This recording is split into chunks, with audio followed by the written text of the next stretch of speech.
Hi there, and welcome to Comic Book Spectrum. It is Thursday, January 19th, 2023, and we've got a lively show planned for you with reviews and information and all kinds of cool stuff. We hope you join in the conversation, whether you're here live, or if you're not here live, if you're like one of the undead or something, type in a comment with your zombie fingers, and we'll answer it when we can. But anyway, we're going to start the show like something like right now.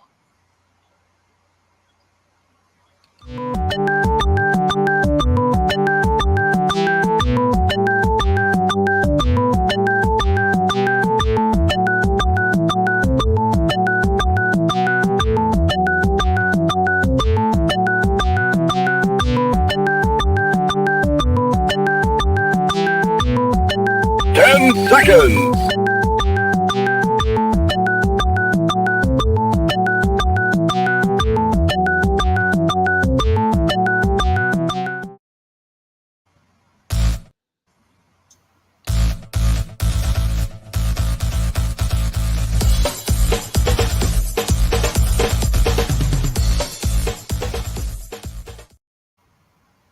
Now comes the part where we throw our heads back and laugh. Ready? Ready! How dare you! Well, actually, we dare a lot of stuff. Thank you for joining us here on Comic Book Spectrum, your show for... It's a show where if you don't like comics, you'll like what we do here. And we've got four of us here tonight. Brian Rodman will be heckling us from the cheap seats tonight, and so we're just going to launch into this. First of all, we are brought to you by some wonderful people like our Patreon supporters. Patreon is a monthly subscription service where you can support your favorite creators directly. These wonderful people support the Rising Tide, for which we are very grateful. But we also do a twice weekly blog and little things like advanced looks at the Volcano 2 novel that's coming out, and who knows what else. But you'll find out if you go to www.patreon.com/Brian K. Morris. And also, we are brought to you by Rising Tide Publications.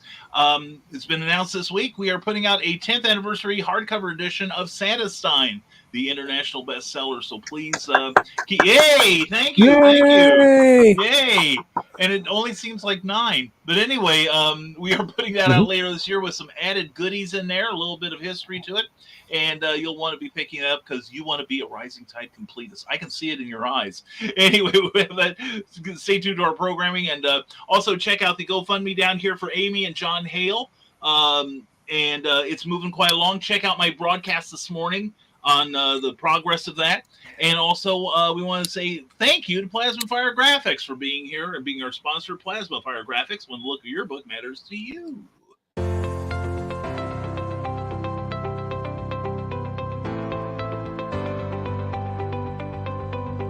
You've worked hard and written a great book.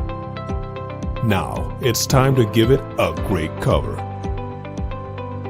If you're an indie author or small press publisher, Plasma Fire Graphics is your source for affordable cover illustration and graphic design.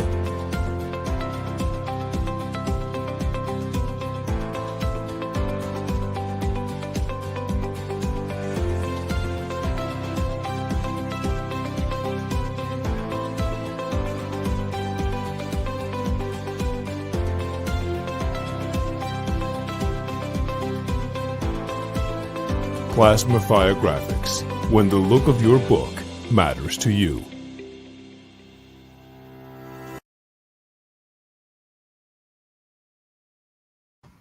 They say that you can't judge a book by its cover. That's hogwash. Everyone knows you can. Especially, they'll judge your book pretty fairly if you use Jeffrey Hayes and Plasma Fire Graphics. It is indie creator-friendly pricing. You can see some more samples on their Facebook page and also at plasmafiregraphics.com. I moved something here and I got distracted. Plasmafiregraphics.com. Check it out and ask about that rate, okay? And they can do everything you need from the cover to a trailer like you just saw, as well as the graphics you need to sell your work on social media. It's Plasma Fire Graphics, when the look of your book matters to you, because it definitely matters to your readers. And I think that's it. And we're going to bring in the people here. Like I said, Brian Rodman is taking the night off, but we are joined, hooray, we're joined by Jody McFee, Clyde Hall, and Eric S. Hawkins down there. How you guys doing? Good. Can you hear me? Yeah. we can hear you. Okay. Yeah. It wouldn't register my mic. I had to restart my entire computer, then it picked it up. Oh, okay. I've had that happen too. My problem was a few weeks ago. It was my mouse. Not that I need a mouse to run anything on this show. So I could use a stylus. Well, that's because you're so artistic and you're good. So I have to tell him that every now and then, so he'll work for me. Anyway, so he doesn't draw mustaches and arrows all over us with it when we're on the show. Sometimes I do. See? Yeah, he's saving that for that 6-hour extravaganza. If we make the 30,000 for Amy Hale, and I do that 6 hour, and I pass out from exhaustion, Eric is going to draw. Do the Z's. Do the Z's on him, Eric. Yeah, and we. Wow! Old school telestrator. There we go. Yeah, it'd be just like the weather forecast, like in the back of the '60s, like John Madden. The things I put up with for you people. Anyway, you know what? Carl Witzman is not going to save my ass this time. He is going to let me sink, or preferably, no, he's going to let me sink. Period. He's not going to let me swim. He'll have too much fun.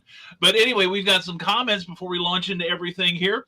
And first in the gate is Sarah. Mwah, Sarah, how are you doing, sweetheart? Good to see you. Yay. Yeah, Sarah. We love you, Sarah. We do. We're glad you're here. And Carl Witzman's here. And hey, we're the monkeys from Donna, Carlene. Check them both out on Lulu.com. And why do my new headphones have 2 ear thingies if only one has sound? We're not here to discuss your thingies. Okay, that's the After Dark edition of this. And Carl Witzman, here's the call, and he's on his way. And we love your black little hearts too, Sarah.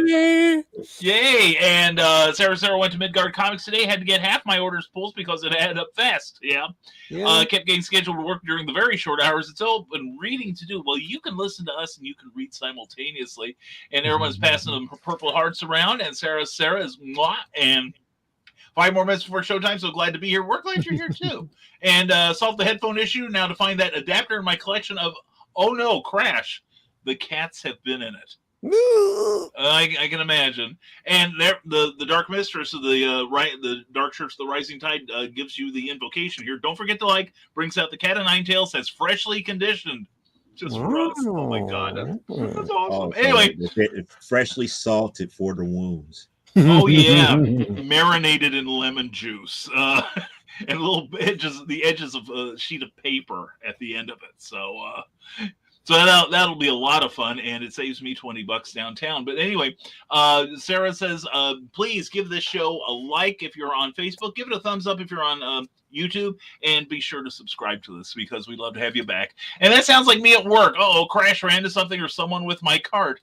And seep, Carl. I'm sure that's not it.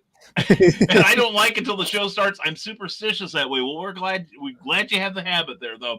And both have happened ever so graceful. That's you, Sarah. So let us know when you try out for the Bolshoi Ballet, please. And Parallax Spectre is here. Mwah! She's here with Beanie. Good to see you here, Leia. And Seep, Donna. I think we're starting something here. And she wants to watch Hat Guy and Mr. Joe. Hi, Beanie. And Beanie's like, this is it? Anyway, Lucy is going, hi! Wow, I joined just at the right time tonight. You sure did, sweetheart. Wow, we're so happy to see you here. Everyone's saying hello to each other. Grant Lankard, we're saying hello to you. Good evening, fellows. Good evening to you, my friend. Glad to have you here. And Don Doulis, who had a live broadcast today, turned out pretty well. And we're glad you're here. Check it out. Also, a little something about Amy Hale, author Michaela Jade, who has the bi-weekly show Tidbits and Scribbles.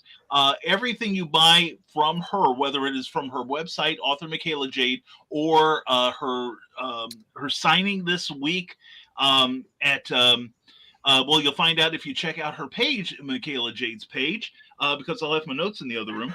Because I'm a genius. Oh, that's not it. But anyway, anyway, they're at do I still have that here? Do I still have it on the board here? No, I don't, because I'm very clever like that. But no, check out Michaela's page. I know, Eric, the preparation that goes to the show. Preparation H. Much. Because preparation is a pain in the what is a pain in? It's a pain in the ass. Anyway.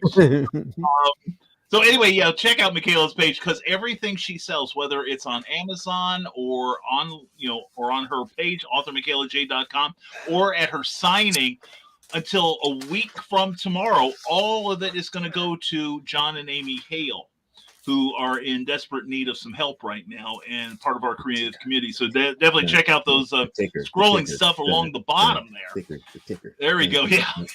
You'll have it memorized before the show's over. That's what subliminals are all about. Everyone's saying hello and going to listening mode while cleaning. All right. And Ted Davies Artistry, glad to have you here. Good evening, superheroes. Show us those comics. That's code for something, I think. And it's a good night, says Grant Lankard. Angie is making, potato soup. Ooh. Oh, man. Oh, my mouth's watering already. I just had dinner. I had Taco Bell. Oh, you poor man. I had a Mexican pizza. Ooh. Oh, okay, that might be pretty good. But Taco Bell, Eric will be leaving in about 10 minutes as it does a blitzkrieg on its gastrointestinal system. But anyway, it's a good night. Angie's making potato soup. I bought a loaf of good bread, and I'm drinking wine. Well, I don't have an excuse. Anyway, for my behavior. And hi, Ted. Seems like forever since I've seen you. And everyone's saying hello, hello, hello. And limps out of the closet. I'm fine, says Carl Wisman. Check him out in the green room tomorrow to see the depth of his trauma. And everyone's saying hello. And Ted, I missed you too. And are we the X's or the O's? I don't even know if we're the Hatfields and McCoys. But anyway, Donna's looking down at the body. I'm definitely an O. Well, it's like I've said for years, I'm in shape. Pear-like is a shape. And Sarah, and see, it's like a reunion here tonight. Holy cats. Yeah. It's just great. And Carl, that kills people. Llamas with hats. Says Better Like Spectre. And cleaning, applying for a second part-time job while listening also. Sarah, glad to have you here. We are. And do not forget to like, implores Grant Lankard. We agree because it helps our algorithms and it helps us get the message out about John and Amy that much quicker. Also, check out Clever Tile Pending from this morning. We give you an update. Currently, for those who didn't see it, we are up to $2,300. So that's pretty good. That's pretty good. Seriously, guys. Yeah. Because the thing is, it pays off an ambulance bill and a couple of the smaller bills that she's got. So she's making progress. Because I've got a very horrifying graphic of her bills. It's impressive. Or else face the wrath of Sarah, which I've got a 20 on me. I hope you have your card reader. And GoFundMe, thank you for the giving love for the Hales. Thank you, Carl, so much. And yes, thank you, Donna. Cabbage and Kings in Peoria, Illinois. Yes, definitely. And Donna, I was talking shop with Michaela while listening. And where is Miss Jade? Asked Carl. Do we have to text her again? And there she is, the woman of the hour, every hour, Amy Hale. Mwah. Glad to see you, Amy. Hope you're doing well tonight. And Sarah. And Dawn says, I'm an X and an O. Okay. And Amy Hale says, I've always said I have the body of a god, Buddha. Now, you're not going to put yourself down. You're not going to put yourself down. And everyone's saying, hello, hello, hello. And Dawn says she's working hard tapping the letters, but sending her loves and highs. And hi, how's it going? Hello to those she missed. And, oh, man. And we're at the end. We have caught up. So keep those comments coming. We will read them as the show unfolds, and unfold it will. So we're waiting for Mr. Rodman to come in and heckle the hell out of us. So with that is he in the cheap seats or the cheap and tawdry seats? That's what I want to know. Cheap and tawdry, if I know my man there. Yeah, he's out, yeah. He's behind the scenes checking cards. That's what it is. There you go. And Sarah is probably hiring me to edit her resume. That's something I made a promise on the other night. As if I may, well, it's my show, I can. Anyway, but I'm in control. Ha! Anyway, Carl, get in there, get rid of him. Yeah. Get the hook for Brian. Show him, Carl. Show him who's in control, Carl. No, we know who's in control, and she's in the next room trying to sleep. Anyway, Madam Executive Producer. Yeah, don't wake her up. Oh God, no. I only look stupid, Joe. But anyway, but no, the thing is, we got and you say her name 3 times and up she pops. Michaela J. Mwah, please check her out. I always do. And there she is. And Comic Book Black Belt. Evening, peeps. Evening to Russ Leach. How you doing, brother? Good to see you, my man. Check out Only Death Can Save Us. I got a really good review on Amazon and our page, Comic Book Spectrum on Facebook a few weeks ago. And he's a good guy. We're glad to have you here. And was it Banhammer the Fez? Oh, crap. Okay. We have gotten a visit from someone.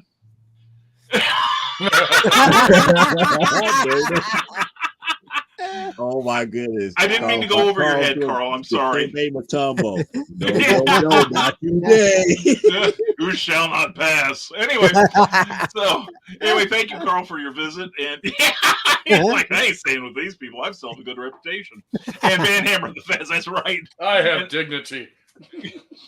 Dignity, always dignity. And I was elbow deep in edits of Warrior Secrets for relaunch in May. Yes, she just got the rights back to that book.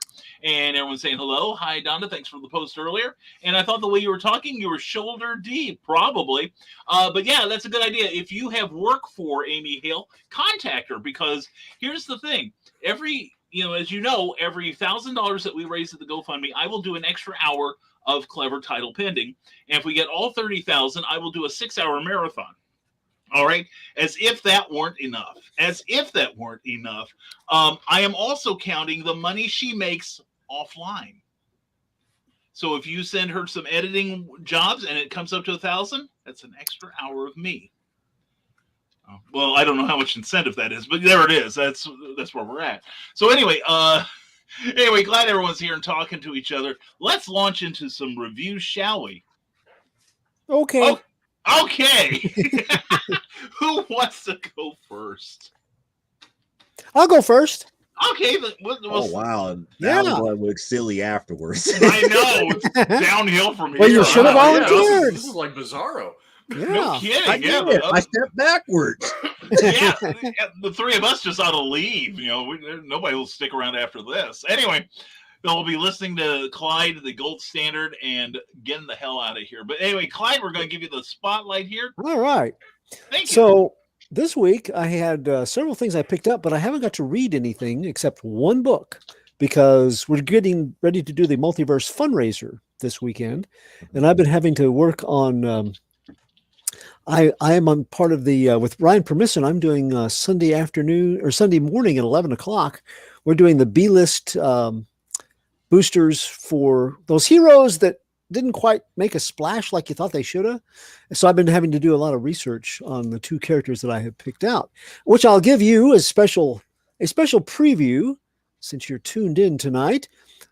If you are interested in these Marvel 1970s characters, which if you're looking at some obscure characters that were interesting and yet didn't stick around very long, you could pick a worse period of time and company to do that.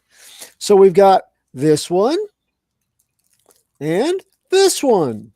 Oh, I've got both of those. That's great. But for tonight, the one that I did read, I really enjoyed, and the enjoyment was compounded because of a continued reduced cover price. I figured it was an introductory first issue price, and then the rest would be $3.99 or $4.99. But no, apparently, with the first two issues out of 6 being $1.99 cover price, apparently they are all going to be that price. And I'm talking about Image Comics Nightclub. Nice. Yes. I guess it's also maybe part of the reason that it's reduced price. Although the blurb was "Take that, Marvel." But part of the reason is it is a property that has been offered to Netflix for a possible live action show or an animated show, but a treatment outside the comic book medium. So this kind of gets an audience ready made for it if it's picked up. It probably has enough potential to be a good topic for that kind of conversion. But Nightclub number 2 of 6, Image Comics, $1.99 cover price, written by Mark Miller. Art is by Juanan Ramirez, colors by Fabiano Mascolo, and letters by Clem Robbins. It is rated mature, and it deserves that rating. They're teenagers, 17-year-olds acting like 17-year-olds. So yeah, there's some stuff in it that not every audience member would feel comfortable with. While I write for various sites, this is my own independent feature, and it should not be considered representing any views of those sites. Imagine that you're 17 years old and you find yourself with superpowers as a result of an accident. You have insanely enhanced strength, stamina, and agility. the ability to climb vertical surfaces, plus superhuman reflexes and speed. A lot like Spider-Man, you say, one of your favorite comic book heroes, but only if he'd been bitten by a radioactive bat. In this case, our hero has been bitten by a non-radioactive vampire, and rising 3 nights later, he is an undead blood drinker. The good news is most of the pop culture stuff around vamps is true and almost second nature even to a new child of the night. You can turn into mist, or you can become a bat. You can control animals. You can hypnotize people and alter their memories. And you regenerate from fatal wounds very quickly. The rumored vulnerabilities of pop culture vampires are also true. So bullets and stones may not break your bones, but stakes and sunshine will dust you. And you can drink blood to survive. You must drink blood to survive, in fact. But if you're like Philadelphia teenager Danny Garcia, a kid brought up on great powers leading to great responsibility, mantras from masked heroes, an outsider with only a few close friends, being a creature of the night with a craving for human blood would not deter you from your true calling to become a superhero, obviously. So in the first issue, which is right here, issue number 1, the covers, I don't know that they have any variants, but I'm liking the ones that my shop has picked out for me, which go together very nicely. 1 and 2 here. And I'll show you give you a quick sample of interior art from issue number 2. I have to be careful of which pages I pick, though, because, as I said, there's some naughty words here and there. But for one thing, they use their optimum use of space. We've got the credits right here on the second, on the inside cover, so we don't waste space. And that makes it so that when you have some action sequences like here, that take up quite a bit of space, you don't feel like they're cheating you. This is very cinematic, which if they're going to do a Netflix show, that would be appropriate. But the action sequences, they flow very, very nicely. And it does some interesting, again, cinematic type cuts. You have the vampire hero here that's masked, but he's also tuned in over here to one of his friends who's running 10 blocks away. He can actually hear her heartbeat and her, kind of like that Daredevil thing. If I can tell it's her and she's down here and she's running.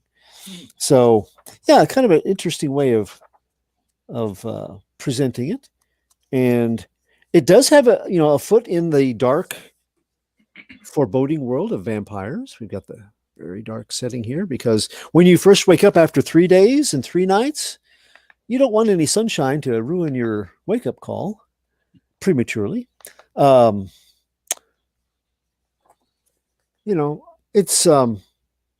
it has that superhero feel, but it also has a really good horrific kind of vibe to it. When people vamp out, they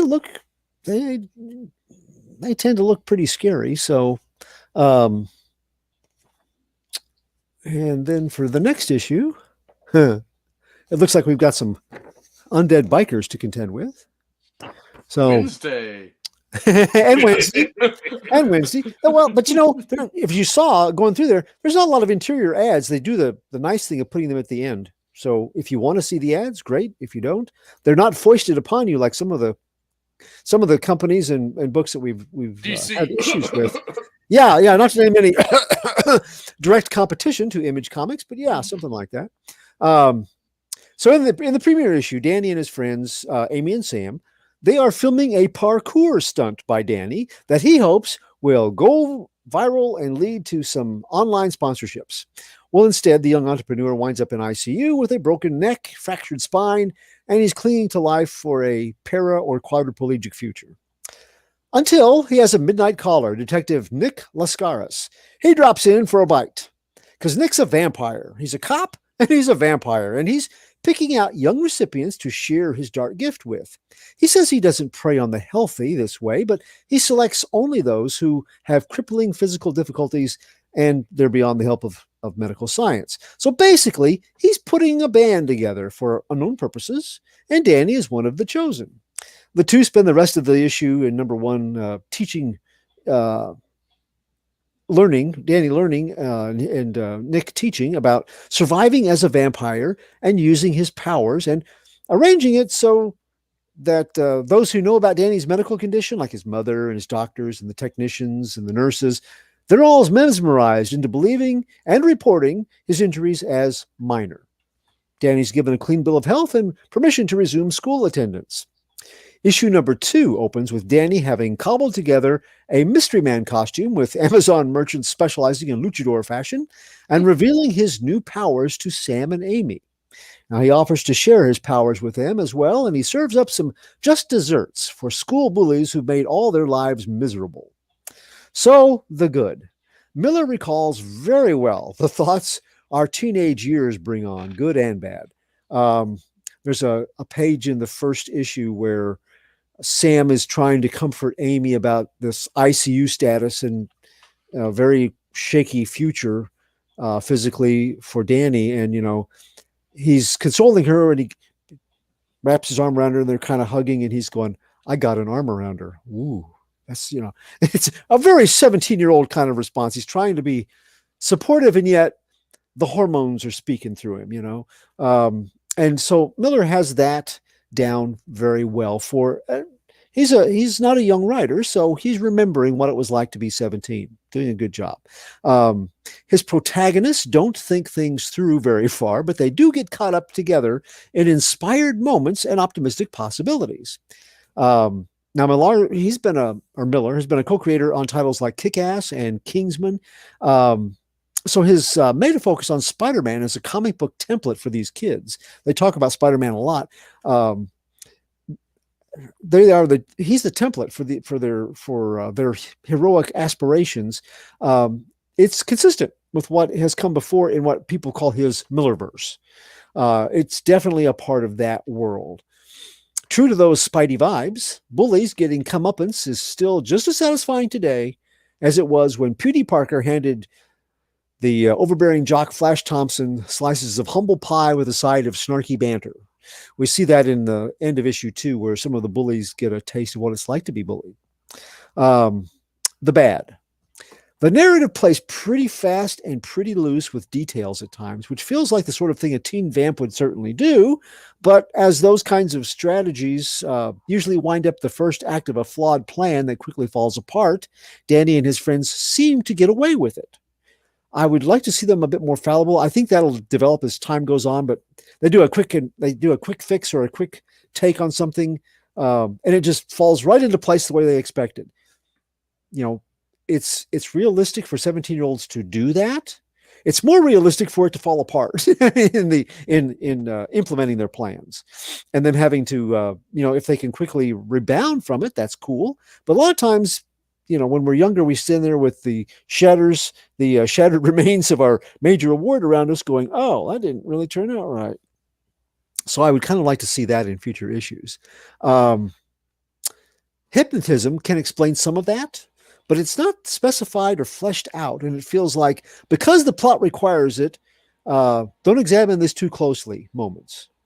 Also, nobody presents the argument in any of these folks, older, younger, the argument of, well, aren't vampires evil? And can we be evil but still be superheroes? I mean, we've had whole heroic journeys along that line with characters like Ghost Rider. So it can be done, but I'm surprised that nobody has given voice to it. It's a logical question, even for teenagers. If there is no fallen or cursed nature to vampirism, if it's just a different state of being, why would the movie weaknesses of holy water and crucifixes and hallowed ground allegedly work against Danny? Now, that's speculation because they've avoided the whole matter of those kind of weaknesses. But they've said multiple times that the movie vampire stuff is true. And if that's the case, then if the powers are true, surely the weaknesses are too. So, Danny's sire drinks blood from hospitals after hypnotizing the workers to give him transfusion bags. And those he kills, he claims, are people like Danny who have they would likely perish otherwise. So, he seems altruistic. He also seems a little bit too good to be true because he won't disclose why he's building an army of undead followers who, because of the way he's chosen them, owe him everything. These are guys and girls that would have died or been crippled irreparably otherwise. So we're still trying to figure out whether Nick is as good a guy as he says he is, or if he's hiding something. I kind of tend to go with the latter. Danny is too new to make a judgment, and Nick, he just seems a little too altruistic to be true. So the whole idea of taking an evil power and turning it into a force for good is fine, but it's just surprising me that after 2 issues, nobody has said, well, if I can't, enter a church or if I can't cross a bridge because I am now a evil spirit, or inhabited by an evil spirit, what does that say about my nature? When the kids or Nick vamp out, they're scary. I mean, they don't look just paranormal or supernatural. They look infernal when they vamp out. So again, that could be untrue, but I'd liked it if one of them would have said something by now. And they consider a lot of other things, like when Danny offers them the dark gift to become vampires. One of the teenagers says, well, I can't get a job that pays me anything, and I don't have a lot of other things going on. So, yeah, I'd consider it. It's very realistic kind of approach. So I'm surprised that that's an element they haven't touched on. But the takeaway, this has been a fun series. It's not reinventing the wheel, because we've seen the same sorts of things that these kids are going through in issues like Kick-Ass, and some of the other teen-centered superheroes. We've seen this kind of struggle that they're going through, but the blend with the vampire and that makes it a very enjoyable read. Now, also, $1.99 cover price. You just can't beat that with a stick. I mean, it could not be as good as it has been, and I'd still get it for $1.99 cover price. And for the art, I really do enjoy the artwork. So, I am going to give this number 2 of Nightclub. I am going to present it with a 7.5, and I'll give it a pass on the not being resistant to holy water or hallowed ground. 7.5 out of 10 this week. Excellent. And very excellent. Coolness. Thank you. Well Thank you. Well done. That's cool. It's a fresh take on the vampires. I know it's Mark Miller's name on it. So yeah. I always like his stuff. It's and he said, in one of his interviews, he said that he's like, well, I'm sure somebody has done this before, of making, vampires into superheroes, like kids that want to be superheroes and they suddenly get powers no matter what the source is. And he said, I looked to see how many times it had been done before and what I could bring new to the game, and it hadn't been. He was surprised. Me too. So. Very cool. Very cool. Well, we got a few comments, and I get insulted by Leia here. All of a sudden, Lady Amy's workload went to 0, and that's when Fezman realized he fudged up. Hey, now she got one because of me, so there, kind of inadvertently. And someone cannot contribute to the GoFundMe, but she is hiring Amy, so she got a PDF of one of Carl's books as a thank you. Thank you, Carl. That was very generous of you. And Ted Davies, $20 is $20. The Fez knows all. And there we go. More character assassination. And that is awesome from Dawn. And everyone saying hello to Russ. And we are glad to see you. And Jennifer Hawkins, hello to you. Mwah. Glad you're here to check up on your honey. And that's where we got it. We are caught up. So there we go. And Amy Hale. Thank you, everyone. Thank you, Amy. Thank you for being here. Appreciate it. And please don't forget, go across the bottom, look at the bottom of the screen, go to author.amyhale.com, get some autographed books from her. Also check her out on Amazon and go to the GoFundMe address that you see right on your very screen right now. And check it out. You'll find out why we're doing this, and you'll also see, whatever you can afford. That would be great. And we're looking into alternative ways of helping Amy out. So follow me on my various escapades, because we're going to keep talking Amy up till everyone stops. So anyway, With that, who wants to go next? I can. I'm not really reviewing a book, just more of a catch up on things. Okay, well, It'll take 5 minutes. All right, let's do this thing. Let's do it. Yeah. So last week during the show, I said I'd do sketch covers for anyone that donated. So I've been working on those. Too bad Rodman's not here, but oh man, that is really washed out. Oh, here we go. Oh my gosh! Wow. Oh. Oh yeah. Yeah. I And think the other they killed him. I think Rodman's dead now. Yeah. I think Rodman's dead. He would see that and just be like, and it wasn't supposed to look like Ron Perlman, but it kind of does. It kind of does. You did good. I was like, why does he look so much like Perlman? And this one will be for Paul. Oh yeah, that's a wizard. Yeah. He likes bikers and stuff. So, but one of the last books I reviewed was Gospel, and it left me kind of not wanting to get the next issue, but maybe see what happens. Because I couldn't distinguish some of the characters during the book, and there was a giant pig running around.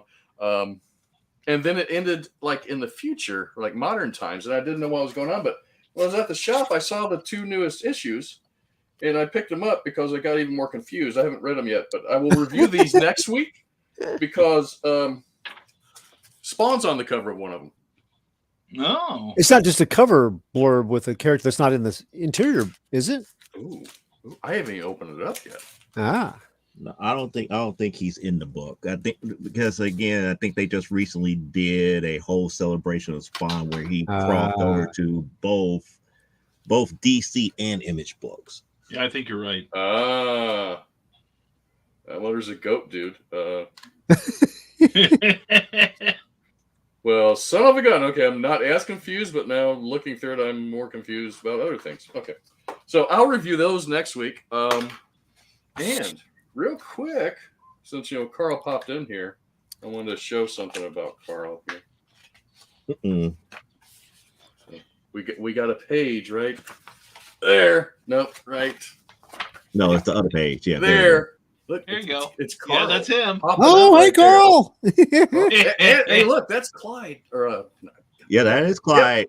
Clyde picked it up like, what are you doing, this Carl? finger. I was like, yeah, baby. Right. Clyde, you're beautiful. Yeah. Oh, so my books did come in.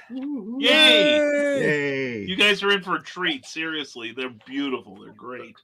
And that's really it.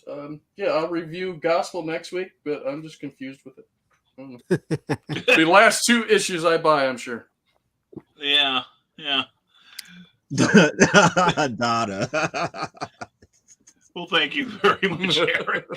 You're welcome. Oh, and Kathy Jackson is here, great author. Mwah, glad to see you, Kathy. Hope you're doing well. Donna Carlene says, wow, now Carl will be harder than ever to live with. He's on at least 3 pages. I know. He's like omnipresent. And definitely checking out the redhead so you know it's Carl. And we have that issue coming too, Donna. And Amy says, I've got to grab copies of Zombieful World of Oz that I don't have yet. Well, contact Eric via Facebook, Stone Door Studios, and this man can fix you up. Especially issue 2 with that great backup story. Anyway. I don't remember that one. Yeah, you would. Anyway. But I'll tell you what, issue 5 is coming along very nicely. I'm very happy with how it's coming along. Yeah, well, that's the one that didn't have any spelling errors in it. Anyway, that I saw. Anyway, so yes, Amy, you do. Otherwise, you'll suffer the scorn of your peers. So I'll tell you what. We'll let Joe go last. I'll get my stuff out of the way. How's that? Because I don't have any reviews. Well, I got a little review. I do want to make a mention of something here. First of all, we're going to, and I've got Comixology, and we could talk about the Amazon situation. And I don't mean about the forest drying up. Monkey Prince on its next 2 more issues, I believe, but this one figures into the brand new event that DC is doing. The ink is barely dry on the previous big event, the Dark Crisis, and now they're into the Lazarus Planet. I know. But this is excellent read. Supergirl's a guest star. Monkey Prince finds a brand new power. Definitely check this out. This is a super book. 10 out of 10. World's Finest. Now this is by Mark Waid and Dan Mora. Nice issue. Brings the current storyline to an end. Pretty good. The ending is not quite a big ta-da because they revealed it to you last issue. But I think we were talking last week about these 2-page credit spreads. Boo! I agree. Yeah. Boo. Now here's the thing, though. I counted the story pages. There's still 22 pages of story in here, so that's not bad. But I agree with you. I think that's a waste of real estate. Give me but 2 pages story. The story's pretty good. Still, 24 pages is better than 22. That's true. I agree with you there. But yeah, it's a decent story. I give it a 10 out of 10. And of course, this one here, the newest tie-in to the Lazarus Planet, Superboy, or Superman, I should say, in the middle does not appear like this in the story. So, and that's Mercy Graves, and Power Girl is apparently regretting her life decisions that brought her into this book. This is another one of those that has absolutely no explanation of who these people are except for one character. Unfortunately, Natalie Maines, who plays Dreamer on TV, she wrote the lead story. Very well done. The art is a little stiff, but not too bad. Not too horrible. But she explains who her character is, but anyone else, you're on your own. And there is also like this Green Rain that is shows up in Monkey Prince. They missed an opportunity to say, editor's note, if you want to see more of the Green Rain, check out Monkey Prince number 10. A redesigned Mercy Graves, if you remember her from the 80s and 90s, she's now a brunette. She wears glasses, and she gets messed up with superpowers in this one. Now, the last story is pretty decent. By Leah Williams and Marguerite Sauvage. Really nice artwork here. The story basically doesn't do anything. Then just introduce Power Girl to another character. This one is a 7. 7 maybe. But it's only because a couple of stories are pretty decent. The rest of it is just like, it's just, we made the deadline. Then, of course, Shudder is out. If you like horror, this is always a good read. Has some stories in here by the late Lou Motion. Always a 10 out of 10 there. And now, here's the one thing. How many, we've said before, how many indie comics don't make it to number 2? Mm-hmm. Issue 2. A whole lot. Yeah, like about 99.9% of them. And I'm being charitable. Here is the only, was it 1, 2? I think it's only the third independent, non-DC, non-Marvel comic to reach 300, and that's Knights of the Dinner Table. Oh. And not only is there a beautiful cover by the Frame Brothers there, but there is also if you're a latecomer, you get to see who everyone is. Mm-mm. You get an introduction to the Black Hands, the Knights, Patty's Perps, and everybody. It's got some good stories in the front of it. A few articles in the back for if you're into gaming and such. Always interesting read for what is it, $6.99, and you get like about more than half of this is comic book. All right, so this is a reason to celebrate. And the other two that I can think of are Cerebus the Aardvark, which was first, and Spawn. Now, I don't know of any others. Sorry? Archie. I don't consider that indie, though. Although if you do go, there's several of them. If you do go non-DC, non-Marvel. Like the first thing that came to me is Archie. And I do know that Film Force is about to hit 200. They haven't hit the 300 mark. That's true. About to get ready to hit 200. Yeah, but this is 300. This is well worth reading. You can pick this up. They do give information that helps you sort out who's who. But definitely, this was a 10 by 10 out of 10. I always like this style. 10 by 10. It's a huge book. It is probably almost as big as this thing. So anyway, oh God, I think I pulled my rotator cuff out. Anyway, and also just hit some of us this week. Clyde's going to get his tomorrow, I suspect. Lost Adventures of Captain Hawkins, Volume 1, with stories by myself, Clyde Hall, Bobby Nash, Marlon Williams, and creator Charles F. Millhouse. And Marlon Wayans? No, don't think so. Oh. Marlon Williams. Marlon Williams. Had me worried there. Although I did like him in Dungeons and Dragons, my action hero. But anyway, but that just recently came out, and check it out. If you like Doc Savage and Indiana Jones, you're going to dig that. And we did we're proud of the stories that Clyde and I did in that, and so please check that out. And that's all I've got. I'm pretty quick tonight too, so there we go. That's what she said. Oh! I knew the minute that came out of my face, I should shut up. And I think that was a square on the bingo board. It did, yeah. That's a square on the bingo board. Check your spaces, everyone. And Amy's got to run book formatting calls. No rest for the wicked, or whatever is my inner demons call me now. Mwah. They call you ma'am. Okay, you've got some respect to you. But anyway, check out Amy Hill, all of the stuff that she's doing. Check out her book. She is a really terrific writer. I don't say that because she's here. I say it because she is, because I'm telling the truth for once. Anyway, Amy, mwah, thank you for being here, and take care. And night, Amy. Okay, there we go. And for your book formatting needs, contact Amy Hale, my wife. Anyway, so wait, does she edit too? Maybe I found a new editor.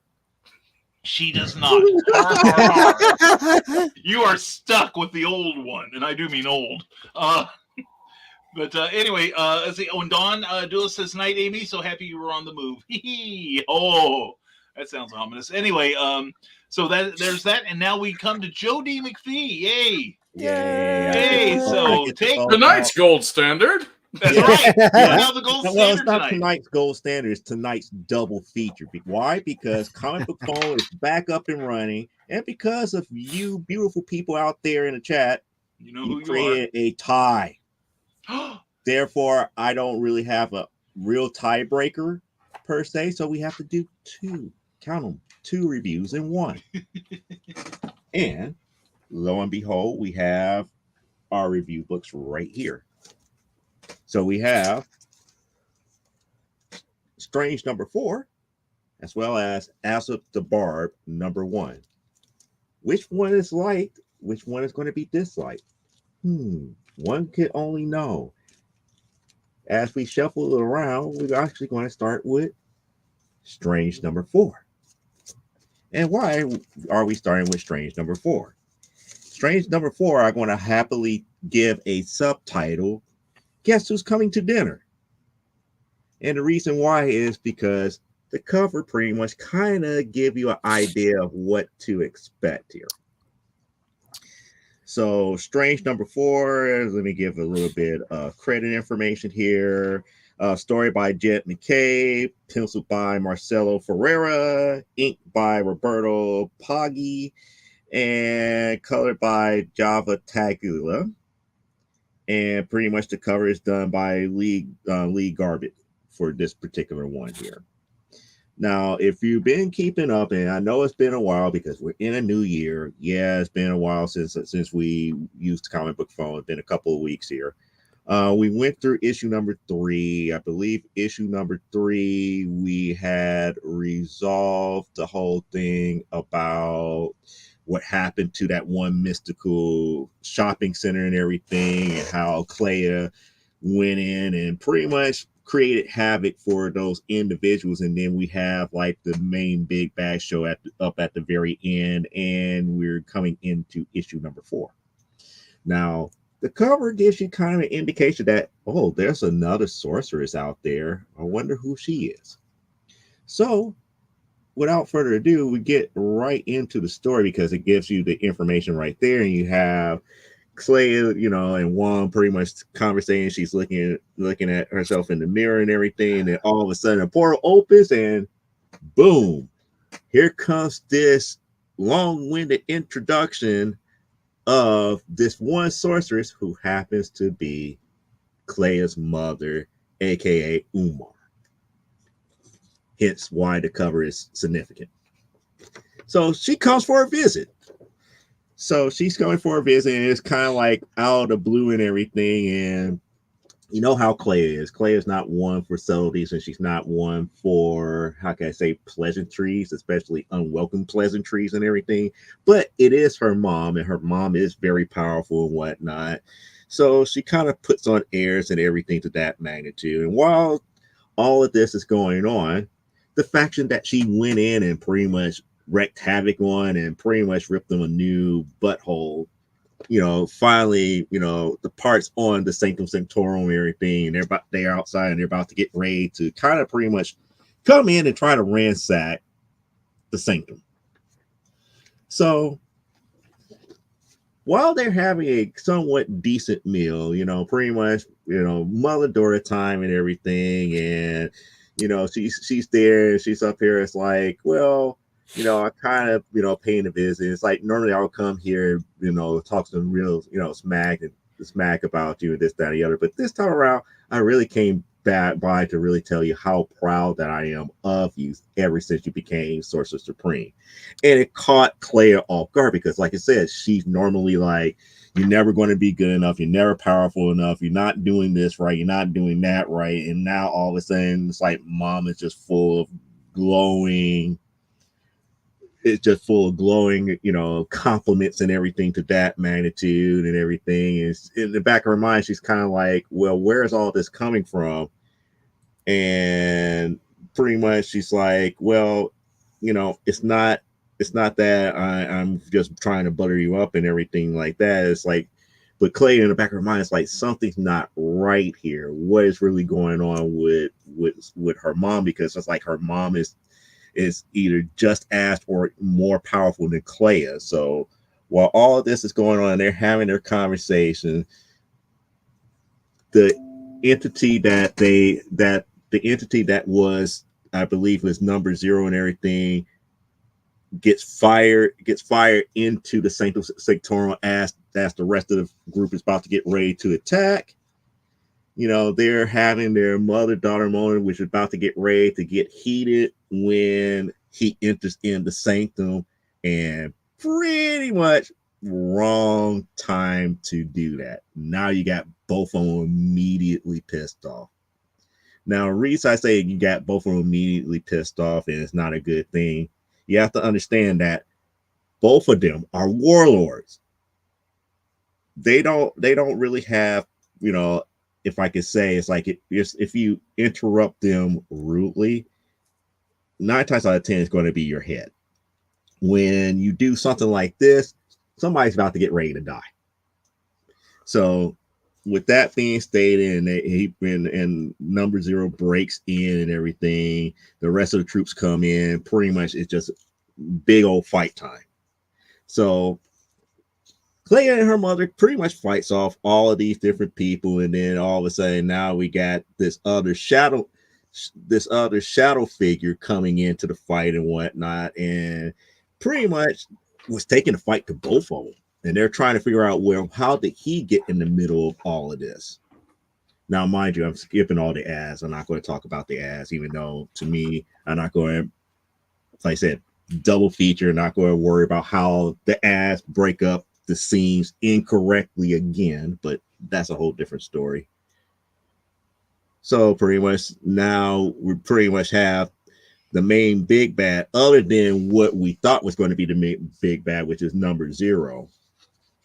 He's not the big bad. Now we got this new one pretty much coming out of nowhere. We're trying to figure out why all of this is happening and everything. And pretty much Clay and Mother pretty much hold their own throughout this whole fight, as this really unknown big bad really doesn't, it's really not much being told about who he really is, but we just know that he's just that powerful and he's holding his own for no apparent reason. And then we got the memorial for Neil Adams, and I like how this page is right here. The kind of like the ultimate power upping page and everything, with her about to get ready to go full bore and just unleash everything that she got and whatnot. And that ends up turning the tides to the fight and whatnot. And while Clay is doing that on the inside of the Sanctorum, all the other troops and everything that's outside waiting to breach got an unsuspected surprise from Clay's mom, Umar. And it's like, oh, y'all want to go to war? Let's go to war. And pretty much she handled everything outside and whatnot. So Clay pretty much, dispatched everything that was on inside, and then there's Umar doing everything on the outside, and pretty much everything came back to normal and whatnot. And all of that was being done. The spirit that was in this unknown thing was purged and whatnot. And we got another ad before we get to like the very last page where the Harbinger finally shows up at the last second after the battle was over. And Clea makes mention, it's like, oh, you just now showing up after I did all the work for you. And it continues on from there. So that's where we end off for issue number 4. Overall, I kind of enjoyed this issue only because of the interaction between mother and daughter. The actual fight that took place here really didn't help things as much, but it was cool that we get some type of lineage talked about between mother and daughter, and the fact that mother never really approved of everything that Clea has done until now, and the fact that she does what she does in this latest attack and pretty much shows that she's just as good as Clea or even better. But the whole thing with this unknown force that's dealing with all this mystical powers and number 0 from issue number 3 is still not being really hashed out correctly, where it makes you want to invest time in really understanding why they have this vendetta against Clay or anybody of magic here. So with that being stated, I will give issue number 4, if I could get the glare out, issue number 4 of Strange a 7 out of 10. It could be a bit better if certain things were hashed out, but for me, kind of like the whole interaction between Umar and Clay pretty much got me to the point where I could forgive some of the, if I could say, non-storytelling dealing with why Zero decided to go attack the Sanctorium at that moment and everything to that magnitude. It just seems like that whole attack was just tacked on just to give some type of action sequence to keep people who need action stuff in their comics happy. So that's just my opinion. So that brings us to review number 2. And number 2 is a number 1 issue. It is the number 1 issue to Asa the Barb. Will it pass my criteria for a good number 1 issue? Nope. Or would this be kind of would this kind of like be on a chopping block if Eric actually read it, and would he get his tearing hands ready to rip this book to shreds? Let's cover it. Now, After the Barb is from Scout Comics here. It is done by Pat. Looks like I want to make certain that I get it right. It is written by Pat Shand. Artist is Rio Burden and lettered by Jim Campbell. It was edited by Melissa White, and I don't know why they list a production person. It's Sean Callahan. That's a new title that I'm not familiar with. Production. Interesting. All the other ones make sense, but and now looking at their credits page, they mention CEOs and presidents and COOs and all this other stuff on their credits page, which is weird. I'm not kidding you. down here they listing CEO, COO, CFOs, and all this other stuff. So that's why I'm up there like, that is weird. Comics normally don't do that. So maybe they want to be recognized. The fact that Scout appears here, Scout appears there, Scout appears right down there. That should be good enough for them. Maybe it's a pre-made checklist for blame. So yeah. I don't know. I'm not saying that to like really poo-poo it, or just find it kind of odd and off-putting, because to me they're not as much as involved into the making of the product other than financially backing, if you get my drift. But let me go back to what we were doing here. Issue number 1 of As at the Barb. It is a number 1 issue, and the story is quite, if I could use the word, unique. Unique is not a bad thing. However, I still follow the rules of a number 1 issue. And does unique meet up to number 1 issue? Let's get into this.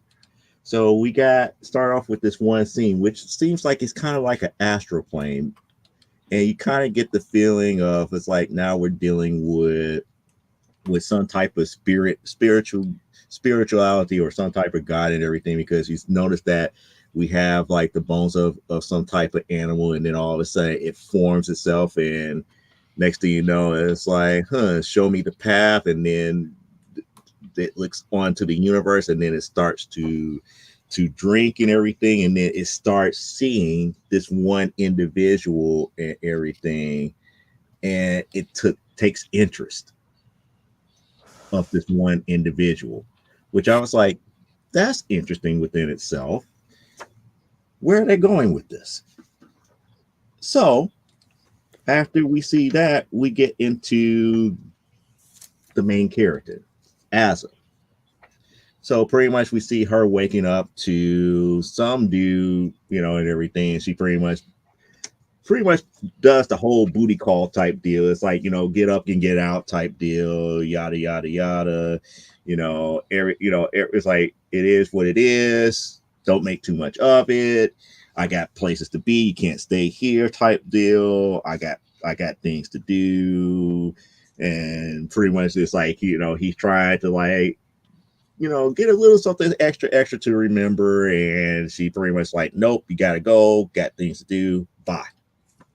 So after that whole scene, we get, the nice pretty sky and everything, and this whole kingdom and whatnot. And this one young lady right here getting prepared for what appears to be like a wedding of some sort. And no, it's not the same character. However, it's pretty much somewhat of significance. It is actually as a sister. And pretty much it's more along the lines of, their family is really getting together because the sister is getting married and everything. And you can see that the final arrangements was being made to like her dress and whatnot. And you can see Asa pretty much leaving her, her dwellings and whatnot, and pretty much telling those that guards her keep that she's on her way to the main castle and everything to that magnitude. So she hops on what appears to be a flying creature of some sort. I'm not going to describe it, but there it is right there. It is natural, somewhat beautiful type basking type atmosphere. And she's off and everything, and she takes off, and she finally reaches her destination. She lands the thing, pretty much tells it to, not to do too much, don't worry about too much. It's like she'll be back in a bit. And then this is where her mother and father, sees her, is like, hey, we thought you wasn't going to show up and this, that, and the other. And she's saying, good to see you. And father just pretty much turns his back. It's like, okay, fine. It's about to start. Come on. So you can see that they're kind of strange in that aspect here. And she's like, wow, all the decorations and everything to that magnitude and yada, yada, yada. And then as she enters and everything, the so-called aunt that was being talked about by the sister makes comments and everything like that. And the aunt was making light of the fact that it's like, don't you have any pride? Do you have any, that this whole, scenario require, you should have covered up the markings, because the bar markings on her face actually represent something that, that their family has, like this one bloodline that is technically is cursed. And on days like that, they normally will cover up those markings and everything to that magnitude. And she pretty much blows the aunt off and be like, nah, don't worry about it. Glad to see you too. This, that, and the other, yada, yada, yada. It is what it is. So then we get into the actual ceremony with her sister, and the sister who goes through her coming of age and whatnot. And now she gets her, her markings. Now she gets her actual markings, unlike how Asa has hers. You notice that hers are enlightened and everything like everybody else. Asa has the curse markings and everything to that magnitude. So after Asa sees that, she decides to leave, and then the sister comes running after her. It's like, wait. It's like, and the sister's asking her, like, where are you going? It's like, so what do you think? It's like, it looks great on you, this, that, and the other. It's like, but she was ready to take on her sister's mark. And that's when Asa's like, no, you're not ready for this. You don't get it. It's a curse. It's it's all omen. It's a curse, this, that, and the other. It's a lot to bear. You're not ready for this and everything. So pretty much, they share a couple of things, they share a couple of laughs and everything.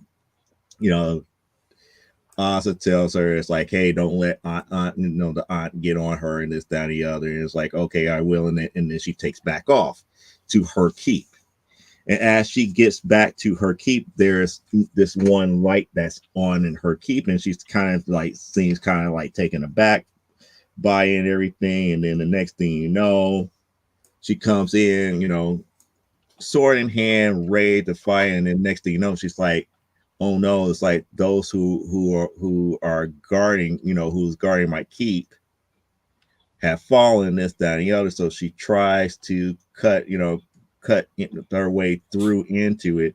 And whatever it is has enough force to knock her completely out of her keep.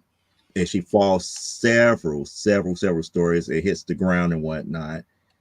And then the entity follows her. And then that entity starts talking to her. And pretty much it's like, it's pretty much, it's saying, it's like, hey, this is who I am. I also, as the barb, I'm the living prison, meaning that she does take entities like that and imprison them inside her. And then this is the thing that she doesn't realize, that this entity is actually partially the God creature that we saw in the very beginning. And pretty much it's like, no, you don't understand, little one. And pretty much touched the creature, and the creature, pretty much broke apart. And it's like, then the next thing she knows, it's like, no, you don't. It's like, you don't even know yourself. And then pretty much the entity touches her and becomes her. And then before she realized what has actually happened, I will show you who you truly are. And then she's still trying to figure out, what were you doing, and this, that, and the other. Because the thing that she noticed is like, okay, find the entity took her appearance. But what she doesn't know is that her appearance has changed. She is literally someone else. No, she is no longer recognizable. And she's left at her keep with the entity's guards looking after her. So after that confrontation, the actual godlike entity goes back to the celebration as her and starts to talk to the sister.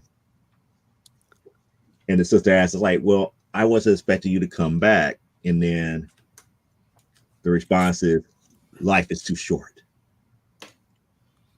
after all. So that's how the first issue ends. Yes, I got issues 2 and 3. However, my question still remains: does it meet up to the criteria of what I would like to see in issue number 1? And the answer to this is yes and no. More towards no than yes. Reason I say more towards no than yes is, one, we did get a glimpse of the main character. We got a kind of like a glimpse of the first controversy dealing with the character, which is good. That's always a good thing. Some of the bad things about what happened in this number 1. One of the things that I always warn people, especially if they ask me how to do a number 1, is when you do a issue number 1, you always want the character to become likable. You try to put them in a situation where they are likable or people can identify in some form or some fashion with them. In this case, she comes off very abrasive. There's not much to like about her so far, other than the fact that she's just real close to her sister. Everything else is just makes her seem like she's just a very standoffish person. That's not really a good look or a good turn on for a brand new character that's being introduced. The saving grace of it is the entity that was looking down on her. My question is, what is that? Because to me, that's the crux of the story. It's not really about Asa anymore. It's about that entity and what the entity is going to do. Now, what I have a sneaky suspicion is that issue number 2 might end up being the issue number 1 that we should have got. But stories always have to start somewhere. With that being truly investigated and looked into, I give Asa the Barb a 6 out of 10. And the reason it's a 6 out of 10 is for those reasons. For what I look at a number 1 issue, we did get something to make you want to see what happens in the next issue, but I don't like the initial character. If it wasn't for the entity taking over the way that it did, I truly felt that this issue would have fell flat. And the reason I feel that way is because I would have ended up saying that this book is not my cup of tea if it wasn't for that. But because the entity gave us a mystery to unlock as far as why it chose her and why it's trying to show her who she really is a key. Because now we're getting into this whole self-discovery type journey where it's being done via outside influence as opposed to the character itself. Will issue 2 solidify that? We'll have to wait and see. I do have issue number 2, and it will be appearing soon on Comic Book Phone. But for right now, this is what we got so far. We want to let it marinate for a bit, but in general, it's not that great of a number 1. It's a lot more could have been done, but it's not a bad number 1 either. And that's the 2 reviews for Comic Book Phone. Don't forget to vote for next week. That poll is up. It will be up and good into, I believe, next Tuesday at 10 o'clock Central Standard Time. So if you haven't voted by then, it's pretty much tough cookies until we put up the next one for the following week. So for next week's show, that poll is already up there on the Comic Book Spectrum page right out there on Facebook. But also, don't forget, we got the ticker down there. Let's make sure that we get our donations in for Amy Hell on that ticker. And with that being stated, hopefully BK Helm is not falling asleep because I heard some Z's. So there. I fooled you all. I was awake the whole time. Mhm. So there, and I'm unmuted and everything. But man, I'm on fire right now. I'm telling you. Anyway, thank you, Joe. That was great. That was great. Not a problem. Yeah, and let's see. Donna says it kind of looks like a jellyfish. I've heard that before. And jellyfish horse, yeah. And Brian Robin's finally arrived here. Sorry I'm late. Robin came home and I had to eat food as opposed to something else. I'm back in bed now and ready to heckle. All right, begin now. Yeah, thanks for joining us tonight. See y'all next week. Yeah. And everyone's saying hello to Brian, showing him the proper love, unlike us. And Donna has already voted, so we got 1 vote in. If she's Good, the only because you person don't want to that go. votes. You don't want to drive Joe to Tough Cookies. He's already called Tough Cookies once. So That's right, and I know Tough Cookies. So yeah. So yeah, so we got some time. What y'all want to talk about? I got the topic. Okay. The topic. All right, You ready for it? Clyde's got the topic. Okay. Hot pockets. So when we started discussing comic book topics, I came up with some pivotal point propositions, the PPPs, I'm and all about being propositioned. Are you down with PPP? Yeah, You know me. So Anyway. our first one.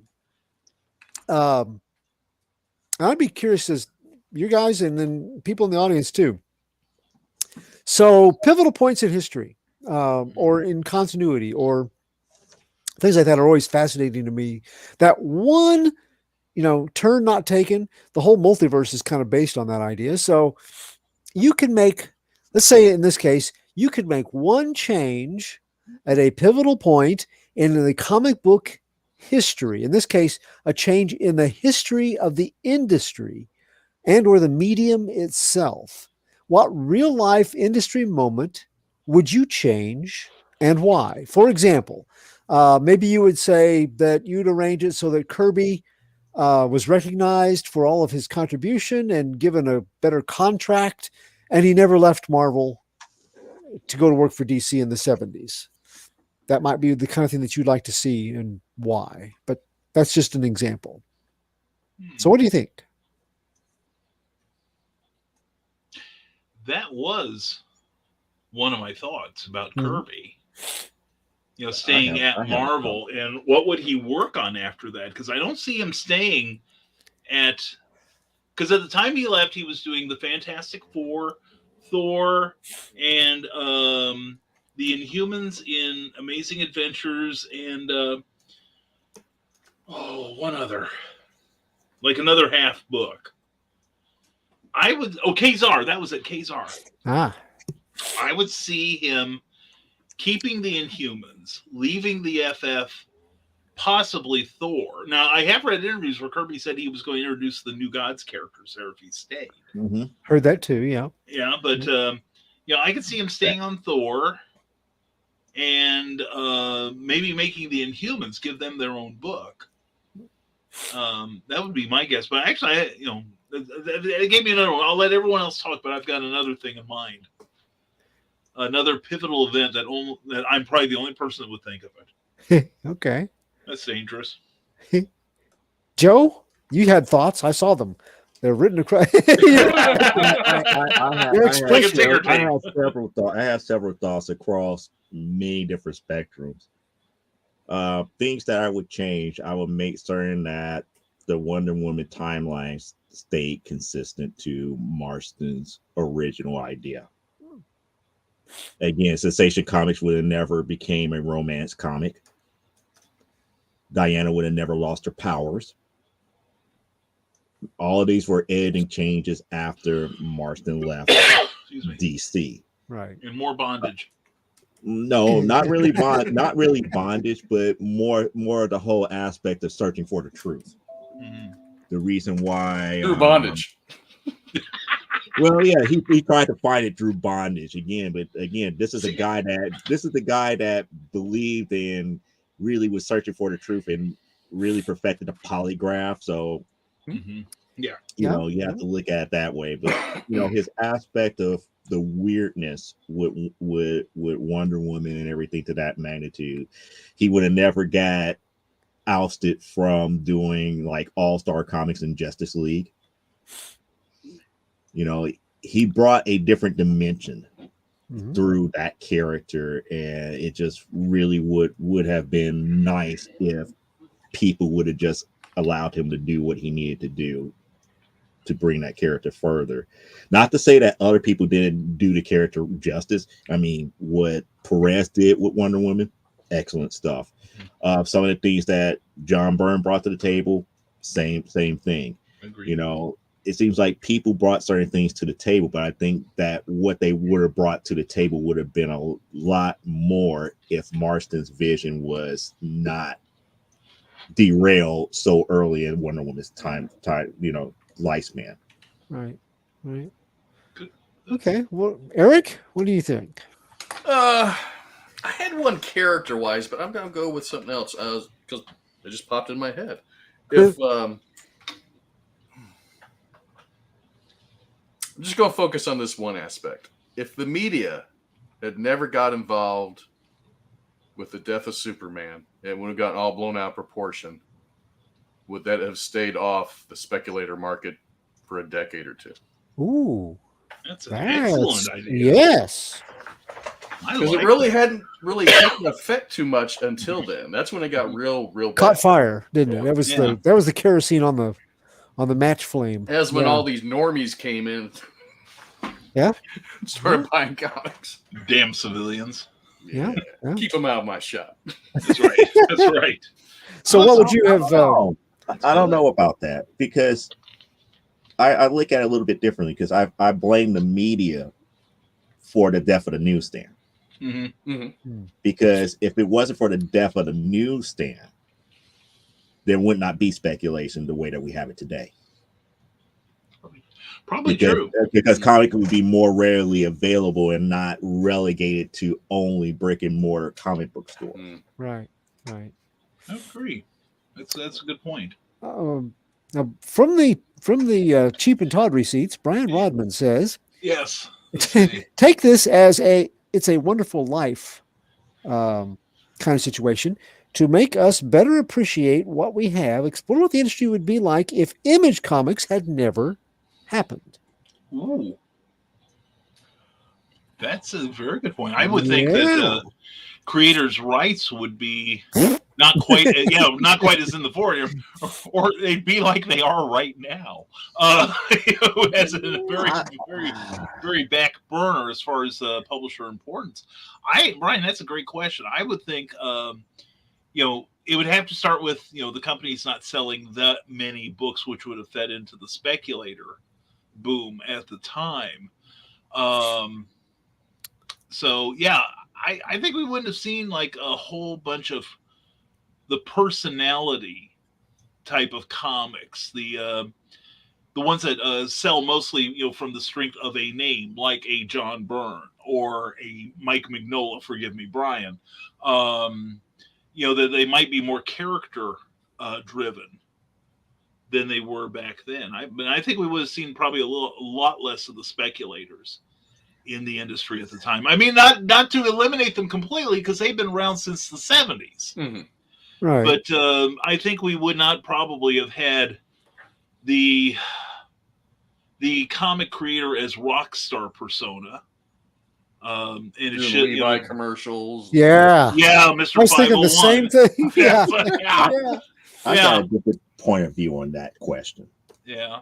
And to me, that question to me is kind of moot, because Image to me is just no different than any other independent company that's out there. Mm-hmm. To me, the better question was, how would this industry be without a Wizard magazine? Because to me, Wizard magazine made Image the way that it was, where it became that they were the rock stars. Mm-hmm. And they were the ones that was really pushing that speculation as far as buy their books because of this artwork that's coming out. And they were showing examples, and they was having how the draws in their magazines, and they would have their own price guides, which normally elevated their books over a lot of other books at that time. Good point. Yeah, very good. And if it wasn't for Wizard, Image would have been no different than, a Valiant or any other publisher of that day. Yeah. In fact, Wizard having those multi-millionaire artists on those teams. I mean, it kind of goes more like, would Todd McFarlane be Todd McFarlane today if it wasn't for Wizard magazine pushing Spawn covers on their magazine? Would Liefeld be where he's at today if it wasn't for Wizard magazine?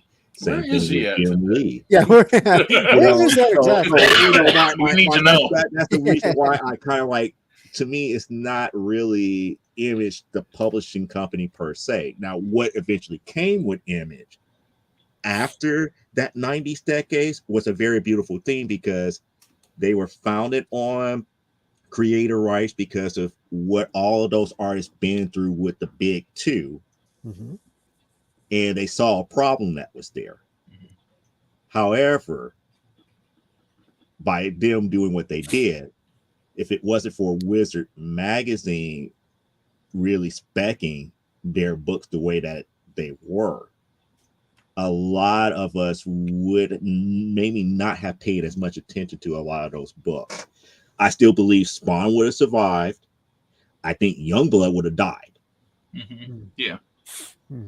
And you had other books that was done by Image that probably would have never seen the day of light, such as Strangers in Paradise, Liberty Medals, and all these other books, which eventually became the mainstay of Image that is today. Because if it wasn't for Liberty Medals, if it wasn't for Strangers in Paradise, we would never got to Saga. We would never got to Sex Criminals and all the major books that we get today. We would never had Walking Dead. Right. Yeah, it definitely evolved. And you bring up a good point with Wizard magazine. I mean, if you think about it, what a trendsetter for they were casting films and TV shows long before there was a serious consideration of them becoming, properties like that. So that's a good point. Yeah. That is a very good point. Yeah. And, I think that, like the 90s bust was a confluence of a number of influences. And I believe, that Wizard was a huge part of that. At the time around the time of the death of Superman, Image had, stoked the fires of speculation so much that we had people coming in buying a comic, like, say, at the time, New Comic Day was Friday. So they'd come in on Friday, buy their comics, then be back in Monday morning, the next Monday, and asking, how much can I get for this? Yeah. Yeah. It was driven by greed. From give me half of what you paid for it, dude. Yeah, really. Yeah. You got eye scratches all over it, kid. This ain't a library. You hear that? That's the bottom getting ready to fall out of the market. Sure. Yeah, it's like Wizard magazine said that this book is now worth $50. Yeah, we give you 50 cents for it. Yeah, pretty much that's how it became. It's supply and demand. But and the same thing happened to the ball card market before that, the non-collector cards after that, Beanie Babies, a lot of that stuff now that you can get on the cheap. The speculators just moved from one trend to another. So at that point, they were on all of them at the same time. It was collector's cards, sports cards, Beanie Babies, and comics. It was like a avalanche, a wave of they all came in and just it was horrible. One thing nobody ever really talks about too much, well, at least I never hear them talk about, due to Image, page rates got seriously overinflated. Oh yeah. And probably is one of the reasons why artists are so underpaid today. Yeah, Because the it rates have gone down. made artists and creators millionaires, and the comic companies just couldn't afford that anymore. Mhm. And now they just barely pay them. Right. Well, I said for years, if the while it isn't fair to professional illustrators, if the comic book companies would just realize how many people would do the work for them for free, just to be in a comic book. Yeah. And I'm not saying I'm immune to that. I would probably throw my hat in the ring and try to do something, but unfortunately now I'm a total prostitute. And I know what I'm worth. So, oh no! DC said, Brian, we'd like you to write a Superman story for us. And I would say I'm glad we're not going to pay you anything. Just do it. We'll give you some comps. Yeah, now, I can make money with comps. I can make money with comps. That's the core of my business plan. Now the justification sets in. Yeah, now make this work. yeah. Brian only looks stupid. He's got a pretty crafty plan for getting ahead here. But there's a bunch of of course. Then again, you have the great unwashed who have no idea how to put together a comic story and have no idea about the intricacies of writing or drawing a professional caliber story, which would in turn. I was going to hold you and present company as a high standard of. Okay. Is he still listening? Anyway, but no, I love you. I love Eric. But anyway, the thing is, so many people would just do it. So many fanboys and girls just to get their name in or to get a credit. Right. And it's like, you say, well, DC, that's not fair of them, for instance, or Marvel. Well, you go to 99% of the independent comics, they don't pay either. Right. Except maybe in comps. Especially, was it Aftershock? Yeah. I saw some Aftershock books on the shelf yesterday. Yeah. Yesterday, I was like, no. I went ahead and got the one that I ordered because I don't want to leave the shop just, holding on to this copy for no reason. But no, until they pay their people, they're not going to make, unless I've already got it ordered, I will go ahead and I've committed to buy it. I will. But they can't pay their people unless you buy the book. Exactly. Well, I don't know, because I'm afraid I'll pay them and they still won't pay their people.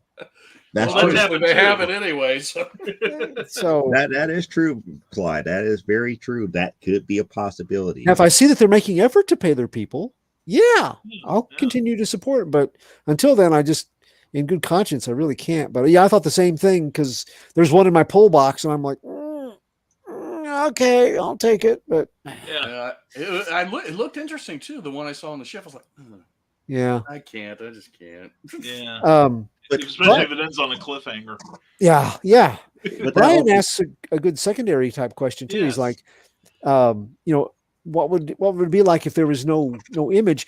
And put it to you guys, is there another company that might have filled in that?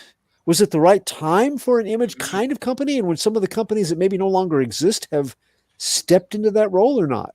I think Valiant would probably stay more in the forefront. Probably, or someplace like Antarctic, some of those, and probably Antarctic, because at least they were paying something. About what indie books would look like if Image never happened. It would be the same to me. Image to me didn't push the bar with indie comics until mid 2000s.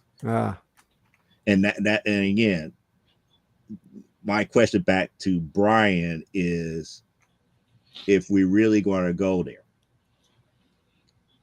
my question to him is, when looking at going with changes in, like you said, the PPPs, why did art all of a sudden take over in the 90s and force the suffering of story? Because story suffered in the 90s. There was like a quality dip in story because you had all these prolific artists really knocking the stuff out of the park panel wise, but they weren't telling the story. Good point. I think the fact that a lot of it was just flash, and you think of like Giant Muscles, and then you've got Rob Liefeld who draws characters like they shouldn't be able to scratch their own ear, because they're so muscle bound. That I think the ultra thin and skinny, and kind of wonder, it's like, how they have a torso like that. Yeah, how's that guy getting around with no ankles? That sort of thing. but yeah, I agree with Joe that you could have Mike Mignola. Whoa! Robin's going to reach through the. Watch out! The gauntlet's thrown. Here we go. Yeah, Robin's going to get off his deathbed just to get you for that. But no, yeah, I agree that the scripts did suffer because also you were getting a number of writers who were not staying in the field at that time. It was kind of a changeover as the image-based people were starting to infiltrate more of the mainstream. Like, was it Fantastic Four, Iron Man, the Avengers, and Captain America for what, 2 years or so, or a year or two? Was done by the Jim Lee and Rob Liefeld studios. Yeah, the Heroes Reborn story. Heroes Reborn, yeah. They came back and pissed off everybody else at Image because they came back to do those. Oh, yeah, exactly. And the thing is also, you had a number of writers moving out of the field that had been around in the 60s, 70s, and 80s. Stan Lee wasn't producing. Roy Thomas was kind of pushed out. Gary Friedrich had long since moved out of the field. One of the few people I can think of that was really going at the time was Denny O'Neil, and he had switched more to editorial. Right. So you didn't see a whole lot of the old guard as far as writers. I mean, even, excuse me, I read an interview with Alan Moore when he got mad when he was drawing Wildcats for Wildstorm Studios when they were allied with Image. And he got mad because the artists were basically saying, "What? He's got too many panels on this page. We don't want to draw him. We'll just cut, we'll just let the editor figure it out." And those were people getting paid thousands of dollars per page. Exactly. Probably getting more than Moore was, or Gaiman. Gaiman did a number of things for for the Image people at the time. James Robinson, Marv Wolfman, none of these guys left, but they were basically just ciphers. They were getting these characters that were cardboard cutouts, and did Joe. Joe. Well, Joe looked like he was me for a moment. I thought he had fallen asleep, or I put him to sleep. Come back, Joe. But anyway, no, I agree that a lot of the old guard were moving out of comics. I gotta make Rodman feel better. Yeah. Hold on. We'll give you the full screen, dude. Hold on a second. I've turned down the brightness on this monitor and everything, and just, oh man, look at that, Brian. If you're real nice to Eric, he might make one for you. That's right. And I guess he is excited to see that, judging from that. It couldn't be the insult that we just grabbed. I mean, I know you're glad to see him, Brian, but, keep it in, you know where. But anyway, let's see. But no, one thing about Image, it started out as basically a platform for the artists, because Liefeld wasn't a writer. God knows. McFarlane was a writer, but not one of the best. Was it Eric Larson had just started doing writing after he took over the Spider-Man book from McFarlane. McFarlane, yeah. Yeah, and so you've got these guys that are not like classic scripters in the sense of like a Stan Lee or somebody that who concentrates on the word aspect of the book. And people were just at that time not caring because you had a whole lot of people came in, and that's when I think you started seeing a lot more people that had no clue about the history of comics. Right. That didn't know, didn't realize that comics didn't just like spring up the minute they were born. Right. In fact, this is kind of funny. Comic Book Resources, CBR, who has kind of a sweetheart deal, it's said, with Marvel and DC. They get exclusive stories if they don't say anything nasty about them. Former DC editor publisher Paul Levitz kind of took CBR to task because they were saying, these are the 10 best-selling comics ever. I don't think any of them were published before probably before 1990. Yeah, back in the day when Captain Marvel Adventures was selling every other week and selling about 1.5 million copies per. It's like, and he just basically said, the research is out there if you had cared to have done it, sort of thing. But and I've said before, I got into an argument with a checkout guy here who said that who saw my tattoo, the Superman shield, and said, "Boy, I wish they'd put Superman back the way John Byrne created him." Yeah. Well, I think okay. Heck, actually, even knowing that, because that was mid '80s, early '80s, wasn't it? Yeah, that's 1986. Mid to late '80s, I guess. Yeah. Mid '80s. Yeah. I mean, you should be well. When did that happen? 1986. No, when did he ask you that question?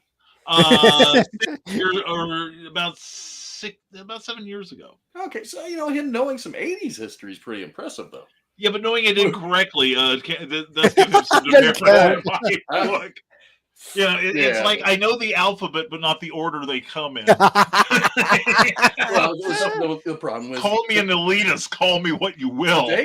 Today you have writers that don't know the history of the characters they're writing. Well, that's true. It's true. It is very true. I feel very lonely, and I'd rather have the guy in the comic shop not know than the writer. Well, that's true. Yeah. And we got Sarah's attention. Oh. We love you, Sarah. Hey, there is. I don't remember what the name of the movie is, but if you just look up Wonder Woman creator movie, there's two of them. Oh yeah, they're both pretty good, and that dude was freak. He was very. Oh yeah, yeah. He was into open marriage long before open marriage was a thing, probably. Yeah. Or more common. Marston and the Women. That might be it. Marston and the Women. Yeah. There we go. There you go. That's for you. And there we go. And she's sneaking back quietly, Dawn Dula says, and hides face of Normie's status. Anyway, it's okay. Normies buy comics too. It's fine. That's right.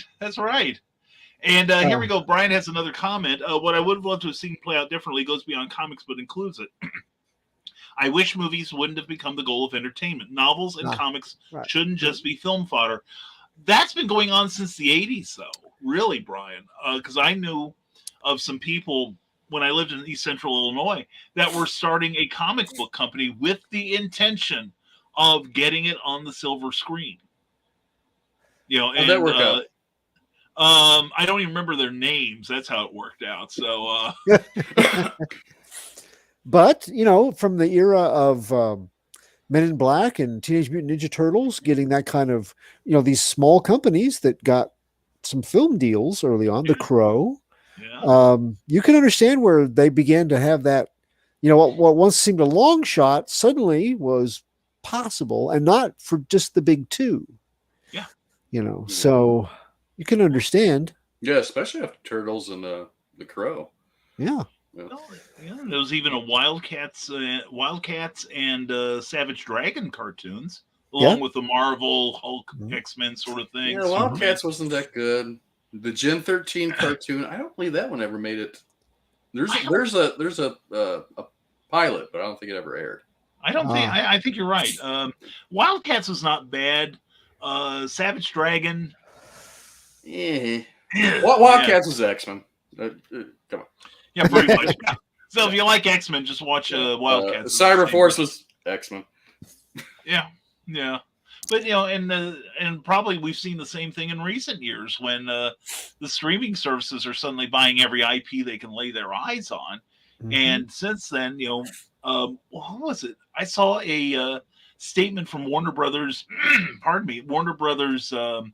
Discovery just like a couple days ago, saying we went nuts in spending. We should not have done it because they are again canceling a whole bunch of products, not having anything to do with comics, but just a lot of the stuff that they announced for the streaming services primarily that just are not going to go to fruition here. So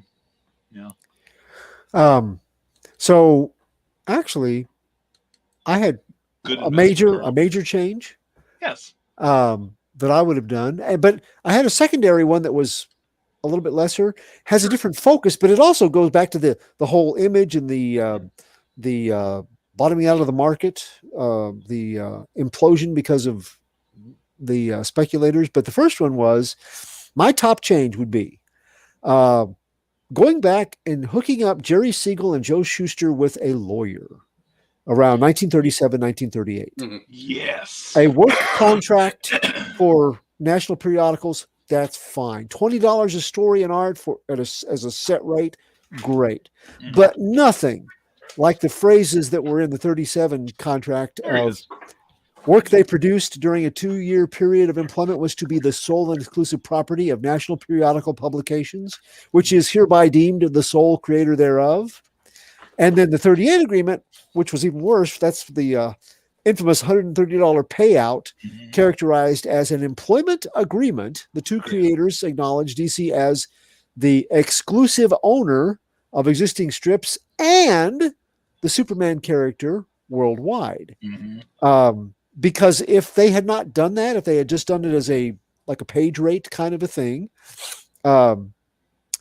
that would have changed. That could have, maybe it wouldn't, but it could have changed the whole industry when it came to creators' rights. Because when people go, well, back then they didn't know.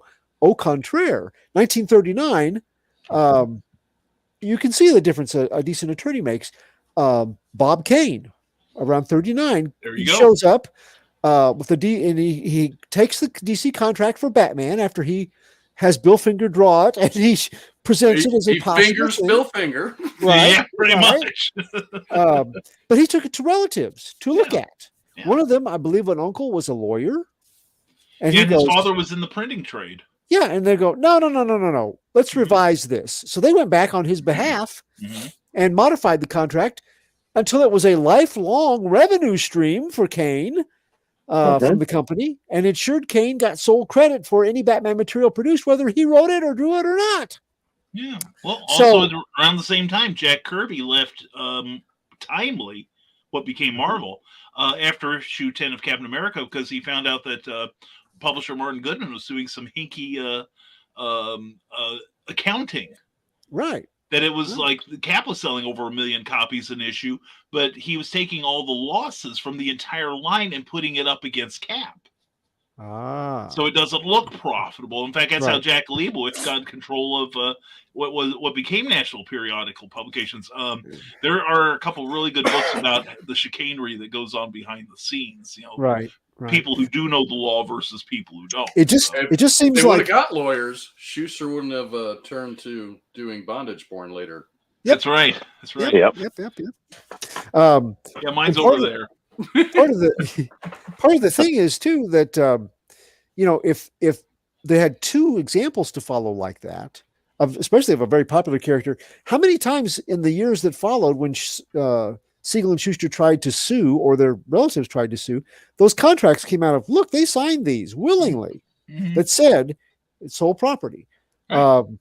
So without those, could judgments have not been rendered, changing the whole atmosphere? No more work for hire crap, but the creators owning parts of it. To me, it would have maybe made a groundwork for something like, I wrote this down because I like the idea of it. Comic book creator syndicate. Just like you had comic strips, there's a reason why comic strip writers and artists wanted, or why cartoonists wanted to work for comic strips, because they got money for being on staff of a newspaper normally, and a major one, plus the syndicate gave them insurance and good pay rates and took care of them. I mean, look at some of the things that they kept putting out when people were in their dotage and they were really not great material anymore, but they still were protected and they kept putting things out because they had job security through a syndicate. So if it had made like the creation of a comic book creators syndicate like that, that would have changed the whole. I mean, I don't know how many things from then on would have been impacted in a positive way for the creators, at least. Hearing syndicate out loud makes it really sound like the mafia. Well, if you read Men of Mystery by Gerard Jones, that's not inappropriate. So, right. But no, that's a good point, Clyde. In that, like in the book industry, a lot of comic creators even today think that, I just have a 1-page contract and I'm good. But I have seen legitimate contract, from a, quote unquote prose publisher, not necessarily Stormgate, but I'm just holding up a book because it's very visual.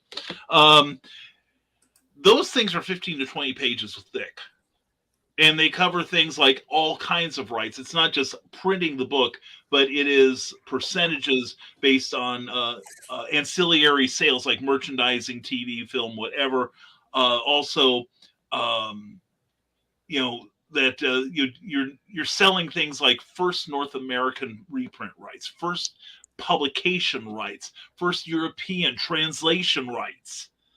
There's like a couple dozen items that you could be negotiating for, and and the thing is, I think Joe lost power. It looked like he was on his phone. And the rest of the house. Sounds like he's trying to get back on his other. You want in, Joe? Yes. Okay. All right. No, actually, something happened with the router, and I switched over to the phone because I didn't want to not be a part of the conversation. Yeah. And while I was getting things taken care of, I was like, "Oh, I can still be a part of the conversation on the phone." Yeah. So that's our show for tonight, folks. Good night. Anyway, no. And Joe's going, "You're giving me the Brian Rodman treatment? What the hell?" No. That's not the Brian Rodman tree, because you guys didn't pull my plug. It's like Comcast for some reason decided to. I was like, "Oh yeah, we're gonna reset your router right about now." I was like, okay.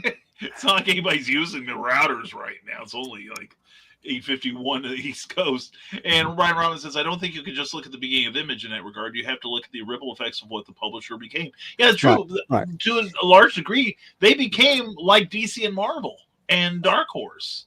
But that's the thing, Brian. That ripple effect was not as a result of Image itself. It was more so for forces outside of Image. Oh yeah.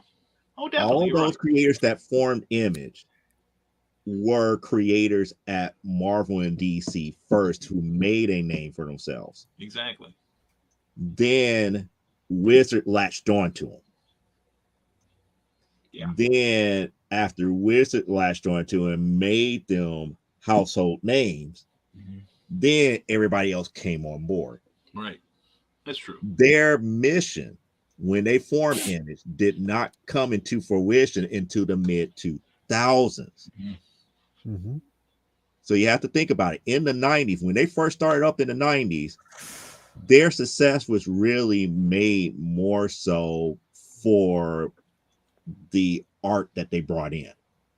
I mean, how many of them had already left by the time it came into fruition? Yeah. Most of them had already left. Yeah.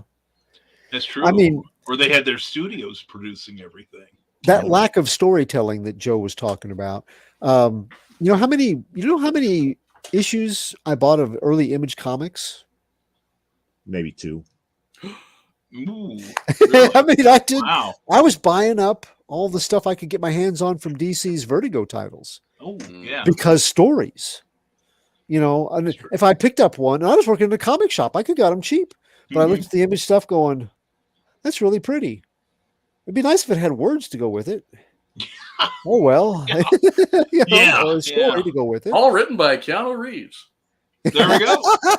Which, speaking of Keanu Reeves, I had never watched any of the John Wick movies until the last couple of weeks. I finally got caught up. Well, I had seen the last one, but I had seen the first 2. Right. He doesn't talk a lot in them. It's like, so that's why his book's like that. You're onto him. Yeah. Oh, let's see. Now, go ahead. I was just going to catch up on the comments. Yeah. Here. So, and the meaning of coming has now changed. No, it hasn't. Anyway, and that's so cool, Eric. Thank you. That's mine, dude. That's what you get for not showing up. And how many? And one more time before Carl has to leave for stupid o'clock. That's the GoFundMe for Bye, Normie. Yeah. Wow. Oh man. I'm never going to get He's any back. gone. He go come back and watch it. Yeah, he'll watch it on the rerun. You never know. He might pull you out without you knowing. That's true. The other thing that I had done as a secondary choice was it echoes what Eric said a lot of to stop the speculation market from taking over in the 90s. But just so that it didn't ruin you had this push for collectability, and then you had a push also. Remember, Marvel was going to have their Marvel stores where what? Don Dula says that Finger was a distant relative. Shush, Peanut Gallery, I'm being serious. Bill Finger a New York-based writer who Yeah. helped create Batman, Green Lantern, a bunch of Wildcat, a bunch of other great characters, and actually wrote a couple episodes of the Batman TV show. So, yeah. So, yeah, I'm check it interested out. to find out, Dawn. That'd Yeah. be Did he get good to know. use his name on the TV show? Yep. Yes. No, okay. Yes. Yep. Sure It's did. fully credited to Bill Finger. Yep. Bill Finger was born in Denver, Colorado. Uh-huh. His real name is Milton Finger. Yep. Okay. But at the time, if you remember, Marvel wanted to make Marvel stores, which were like going to be mall places, and that's Like the place like where the you Disney could, stores. right. That's the place that Which are all closed. would sell Marvel Which are like comics. Marvel. Or if you had already had a nice mall front store, you might qualify to. They might, let you sell their books. That was their whole push, and everything that was mom and pop stores. Yeah. Because we were in that time where the grocery stores and drugstores were no longer carrying comics a whole lot, and it was that vulnerable time when, look, mom and pop stores are popping up because of the speculator market. New comic book shops are trying out, and that implosion either drove out all the mom and pop shops because they weren't going to be able to get Marvel comics, or they didn't, they had to qualify to buy so many issues of everything to get the distribution locked down. Yeah. All those contracts hurt all those places. And even today, we still feel the effects of where do you find your comics? Because a lot of the places that were outlets for it in small communities like this, like the one I live in, they just folded in on themselves because of that speculation market. So same idea as Eric, a little different, a little bit different focus about it, but it hurt a lot of the small vendors of comics that I know. They just drove them completely out of business once the market crumbled for the collectability of comics. So, yeah, and look at how many publishers went under around that time too, like First, Comico, Ace. There's just a whole plethora of who had been pretty prominent producers of comic literature. All of a sudden, they're just everything just dries up. Yep. And to think we're in the second coming of speculation right now. And that's what you're afraid of. Yeah. That annoys me to no end, because now we're getting people who are more educated as far as trying to make the speculation last, but they still don't get that you're driving away newer people in the long run. Yeah. That door opening up for a brand new person to get in, if they're looking to get in, just to buy just one book. If they're coming in where they have to look at, I want to get this number one, and the only number one that store has is the 1 in 100, and now they have to come out $200. It's like, no, why am I even thinking about this anymore? Well, I think also comics are so badly written for the most part anymore. There's nothing to get a person into the story, into the characters. So I hold the editorial part of comics to blame for that. Aside from the fact that, like, when we were kids, comics, we had $1, we had $0.25, we had 10 cents, and it was easy enough to buy a comic book. But now with the anywhere too. And anywhere, availability. That's the key thing. It was anywhere. It's not the fact that you had the $1 or the $0.25 or anything. It was just anywhere you turn around. It's like they said, we missed the newsstand. You had a place to drop it. Drop that $0.25, drop that dime. Yeah. Well, when I was growing up and even into my early 20s, I used to buy my comics in a city in East Central Illinois with 38,000 people. When I was growing up, we probably had 15 places in that municipality that sold comic books. Right. And then eventually that turned into like two comic shops. And both of them went under. One has tried to resurface. But, even Champaign, which is a college town, it could never really support more than 2 shops at the same time. Right. We at one point we had like 5 shops, or 4 or 5 shops, but there weren't enough serious collectors. Plus, with the university being so transitory, right? So they may say, okay, in March, put down Batman for me. Then come June, they're back in Chicago buying from their home base, and the locals are stuck with those issues. So there's My a whole bunch of hometown- comic book finances that went into this too. So My hometown, little farming community, about 1,500 people tops. yeah, And but I can think of at least 5 places Yeah. that we could get comic books readily. Now, they didn't have there were times when I would convince my mom that we needed to go to the AMP because of reasons, because I wanted to get a hold of the gold keys that they had there. Yes, They had yes. different brands for different shops, but 5 places, for 1,500 people, that's unheard of today Yeah. for availability. We had them in. Let's see. There was a Wild Goose, which is a drugstore. Uh-huh. That's where I'd ride my bike up there when I was a kid to get comics. I think the Schnooks and it was National and Kroger. Oh yeah. Right. So they both had comics. And when I was in high school, there was a Huck's across the street, and we had an open campus. So at lunch, most of the kids would go over and get in line to go in because they'd only let 3 kids in at a time. But everybody go get some food. I'd head to the magazine rack Yeah. and look for my X-Men. Yep. Yep. Get Oh that, yeah. then come back. But I didn't even know there was comic shops until I'd be 1920. Huh. I mean, because they were still in newsstands, gas stations. And when I was a kid, we go on trips, Tennessee, Florida, and stuff. We stop at gas stations. There was a spinner rack in the gas station. Oh yeah. Yeah. And we pick up comics there.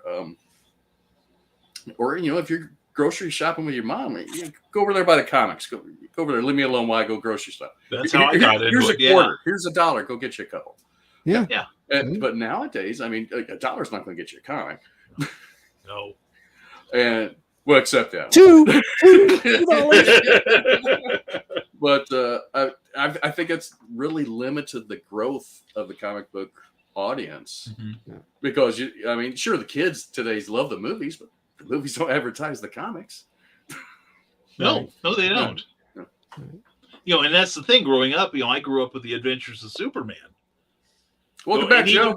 Even Batman. They at the end, the announcer would come on, the Adventures of Superman is based on the character appearing in Superman and Action Comics. Mm-hmm. And then you ask Mom, well, where can I get these comic books? Well, let me take you right down to the supermarket, son. And even Batman, I think, had something based on the character from DC Comics.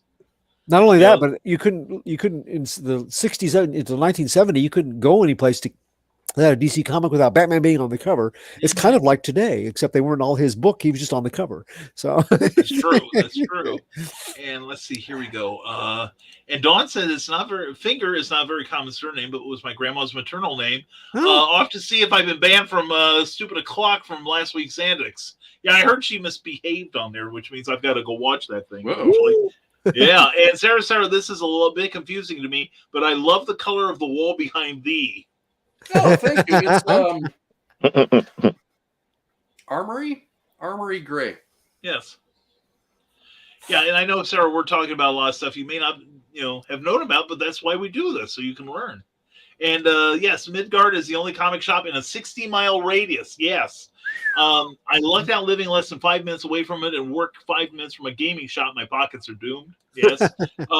As are any of us. But you have opportunity at least. And some folks don't have a lot still, even today. Yeah. I've got them all around me. Most folks have mail order or luckily today, internet when it actually works. Or Comixology. Oops. I'm sorry. Well, it's working this week. So, but I honestly about Comixology, because the reason we were talking about that is that what they've let go like 75,000, 50 to 75% of their staff, Amazon has let go. Yeah. Yeah. Amazon, of course, has had a great purge too. But I expect Comixology will just get folded into Amazon proper. Kindle. This Kindle thing, yeah, probably so. Because this started a few years ago when they their two publishing arms, Create Space and Kindle Direct Publishing, got folded into one half-assed one. So, but yeah, Sarah lives in Charleston, Illinois, which is on the east central border, and she has one shop about 45 minutes north in Champaign. One shop from the time I work there. And for after that, I think you have to go to Chicago. Yeah. Wow. Yeah, because I don't think Kankakee has one anymore. I could be wrong. And then to the east of her, she would have to. No, I take it back. They did have one in Terre Haute, which is about 45 minutes to an hour east of her, but that shop went under too. Yeah.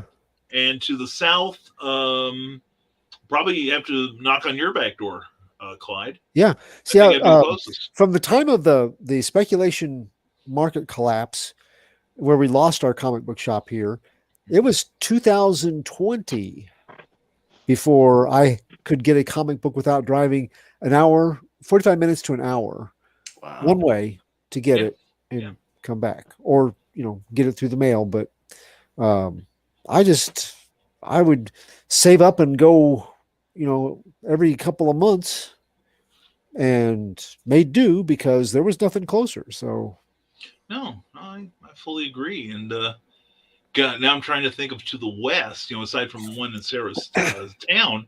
I don't know where she would be able. I think maybe on the west side of the state might be the closest for her, like DeKalb or something like that, if they have one there. So, or not DeKalb, but Macomb. Yeah, well, that's the state of the. I'm thinking it's like Springfield. The one that I knew that was in Springfield dried up a long time ago. There was one in Springfield. I think there is still one. No, I take it back. There are two. Last time I looked. Is Clyde Hall still open? I think so, but I think it's undergone a name change. They had a labyrinthian comic book dump downstairs. Yeah, I had a friend that really liked to go there and just dig because they had not in they were more like reader copies. I think I don't know that they took very good care of them, but they had a bunch. Yeah. Sarah says, I try my hardest to order local. Otherwise, I turn to Amazon. That's the way I prefer to do it, too. Yeah. And Indianapolis is my favorite from when I was in India with my boyfriend. It was huge compared to Midgard. Yeah, she went to Comic Carnival, which has been there in the Carrollton district since, I started going over there, I think in the early 80s. And I think it was well established by then. And now it's really huge. I'm going to say it's 8 within 40 minutes of me. Yeah. Oh, nice. Yeah. And that's not crossing into St. Charles, where I know there's 2 or 3 more. Right. Yeah. But you're pretty close to St. Louis. Yeah, but 1, 2, 3, 4 of those is on the Illinois side. Yeah. That's cool. Yeah, we got one in Belleville, one in Swansea, one in Fairview, one in Edwardsville. Mm-hmm. 3 of those are owned by the same people. Okay. I think so. Yeah, and we got the same people. I'm wondering if it's the same people that I'm thinking it is. It's Fantasy Books Incorporated. Then we also have a fantasy shop, which owns another chain here in St. Louis. There's 2 different fantasy. I wonder if one of them was owned by like Amazing Fantasy that's partnered up with the one in Frankfurt. I don't know. I thought that those were 4 shops, Chicago shops that were on their own. No. I don't think they're Amazing Fantasy, I believe, is a chain, but they're independently owned, but they're linked together. Okay. Okay. So the one in Frankfurt is a standalone, but they carry the Amazing Fantasy name. I think there's another one in the south suburbs of Chicago, and then there's a couple more, further south of Frankfurt. Okay, yeah, I know the one in Frankfurt, Tinley Park. I think that used to be in Frankfurt, if I remember correctly. Mm-hmm. And then there's like 3 more in the metropolitan Chicago area that I recall, and a couple of the stores that we had. One of them gone out of business in Chicago. I know that much.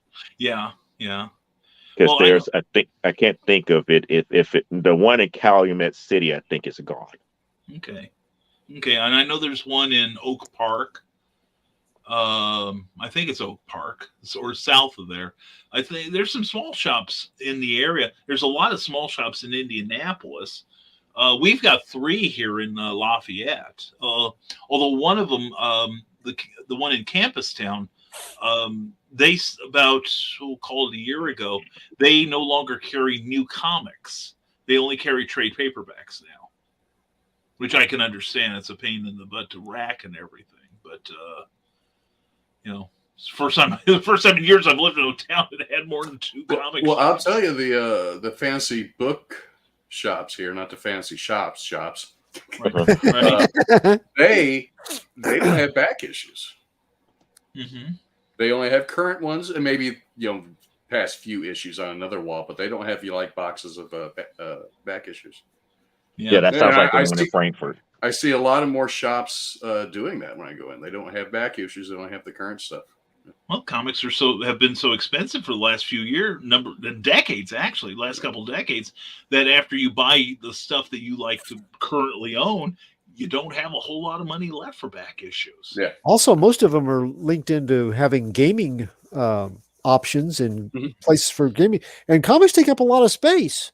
Yeah. So, you can put some gaming stuff in those spaces and perhaps, increase your bottom line. So, a lot of the ones I know that, they do the gaming, all the gaming stuff and the comics, but they usually have even a whole separate room for the gaming. They have tables set up and they have the card gamings. I mean, they have events going almost every night of the week up there. Well, fantasy also, I'm not sure which of the two that you're talking about, but we used to go over there in the summertime, especially when the weather was nice, and it would be like, this is a really nice store. And in the comics section of it, it's like, well, they have a lot of current stuff, but it was hard to find it sometimes because there was so much merchandising. So if you don't have a lot of back issues, you got more room for the merchandising, which at that point, that was 10 years ago, 15 years ago, it had almost taken over. but yeah, like the statues and everything and the toys. Oh yeah, the big, $400, what do they call them, maquette statues and stuff like that. Right. Yeah, you don't see as much of that anymore. Yeah. But you do see like magic cards, so. Right. Yeah, and Comic Book University and the Hero House is where we went. Prefer Hero House, small town vibe in downtown Indianapolis. I think I've driven by there. I think that's near Monument Circle. So very cool. So and I think I'm the only person in the chat now. Weird feeling. No, there's a couple people left. Yeah. There's a couple left. So well, there's 2, but one's me. Oh, okay. Sarah, if that doesn't get you to run and leave and protect yourself, I don't know what will. Yeah, I always look over there when I know there's only one person left. Well, that's me. Yeah. Okay. Yeah, I know. And we have one person on Twitch. So, and thank you all for being here. My shop, the one I go to regularly, they still have a lot of statues. Do they? But they're lined up like above everything, all around on the walls. So kids can't get a hold of them. Oh yeah. They do all the fantasy models. They do have action figures. They have a lot of pops. Yeah. Yeah, Funko seem to be the new ones. And all the trading cards, all the miniatures, paints for the miniatures. That's big revenue for them because those are expensive. I mean they've done good. I mean, I've only known 2 shops that closed in St. Louis in the past 10 years, and both of them were because the owner died. That would do it. Mm-hmm. Yeah. Unfortunately, one of them was the one I always went to, and I love Steve, but he passed. He was in his late 40s, maybe early 50s. I just had a heart attack in his sleep one night and died. Oh, poor man. Yeah. Well, we have one person who is here with Sarah. Lissy is still here just listening. Hi, Lissy. Mwah. So, well, thanks for all your input, guys. That was a good. You brought up stuff that I hadn't thought of for sure.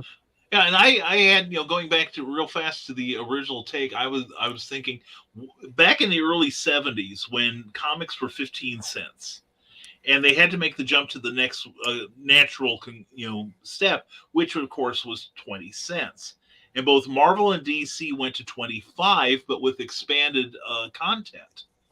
And after about 3 months, Marvel went back to 20. And of course, DC said, no, we're going to stay the course because we're putting in new stuff. We've got great reprints. We're going to stay the course.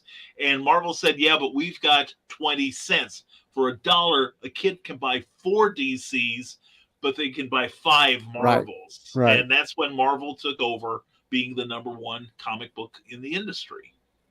What might have happened if Marvel hadn't changed course, or what would have happened if DC had? I don't think it'd be too different. really. Oh, But, Kind of depends on how you gave me another one. You gave me Okay. another one by saying that.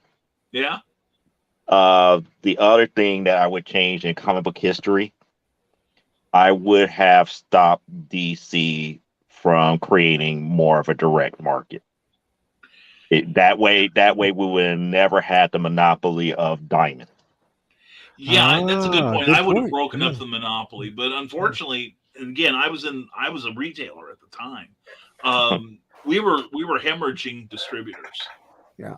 You know, it regularly. I know that when I worked in the Book Nook in Champaign, we were on our third distributor when we went to Diamond, and we had no choice. But when I had my shop after I left there, I went with Capital City, which was their biggest competitor. But unfortunately, they only lasted like a couple of years after I left because the exclusivity of like Image, DC, Marvel. That was down by me, wasn't it? Capital City down here by. No, that was up in Wisconsin. You're thinking of Glenwood. Glenwood, okay. Glenwood was right across the river, not in Belleville, but right across the Illinois. Belmar? I'm sorry? Sparta. No, it wasn't in Sparta, but it was That right across the river in St. Louis. It wasn't that far south. Sparta and World Color Press, they were big publisher or printers. Yeah. For years and years and years, but yeah, it isn't there anymore because it's on one route to Chester, Illinois, the home of Popeye. Yeah, and I went through and Reed's Harvest House. I love Harvest House. Oh my God, let's talk about Harvest House now. It's a great buffet, but in Chester, seafood on Friday nights. Oh my God, yeah, their breakfasts are to die for. Because God knows they've done enough to my cholesterol. But anyway, assume they're still open. I haven't been there in a decade. My understanding is yes, they are. Because I was there.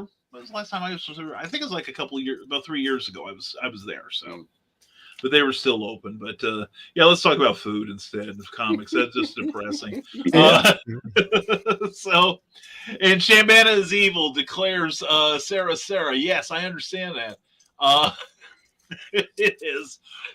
That's why it wasn't evil enough for me. That's why I left. But anyway, well done, Clyde. Thank you for conducting the conversation tonight. Yeah. Yes. And thank you, Joe, for your subject too. And Eric, thank you for being here. And thanks for showing up, Eric. Yeah, we'll get your participation trophies in the mail. No, but I think it's time, that we. Fine, I'll just sit here and look at my Joe Schuster porn. Okay. Wow. I want both hands where I can see them, Eric. I don't. Yeah, that looks like Lois Lane as Superman. That looks like Lois Lane as Superman. Oh, there's Jimmy Olsen as Superman. Oh, God. But anyway, let's go around the room, and everybody will start with Joe, and then since we can't be sure that his internet will keep with us, then we'll go counterclockwise and end with me. Not saving the best for last, and we love you, Sarah. Mwah, mwah, mwah. Thank you for being a sweetheart. So anyway, Joe, you get the floor. Tell everybody how to keep up with you.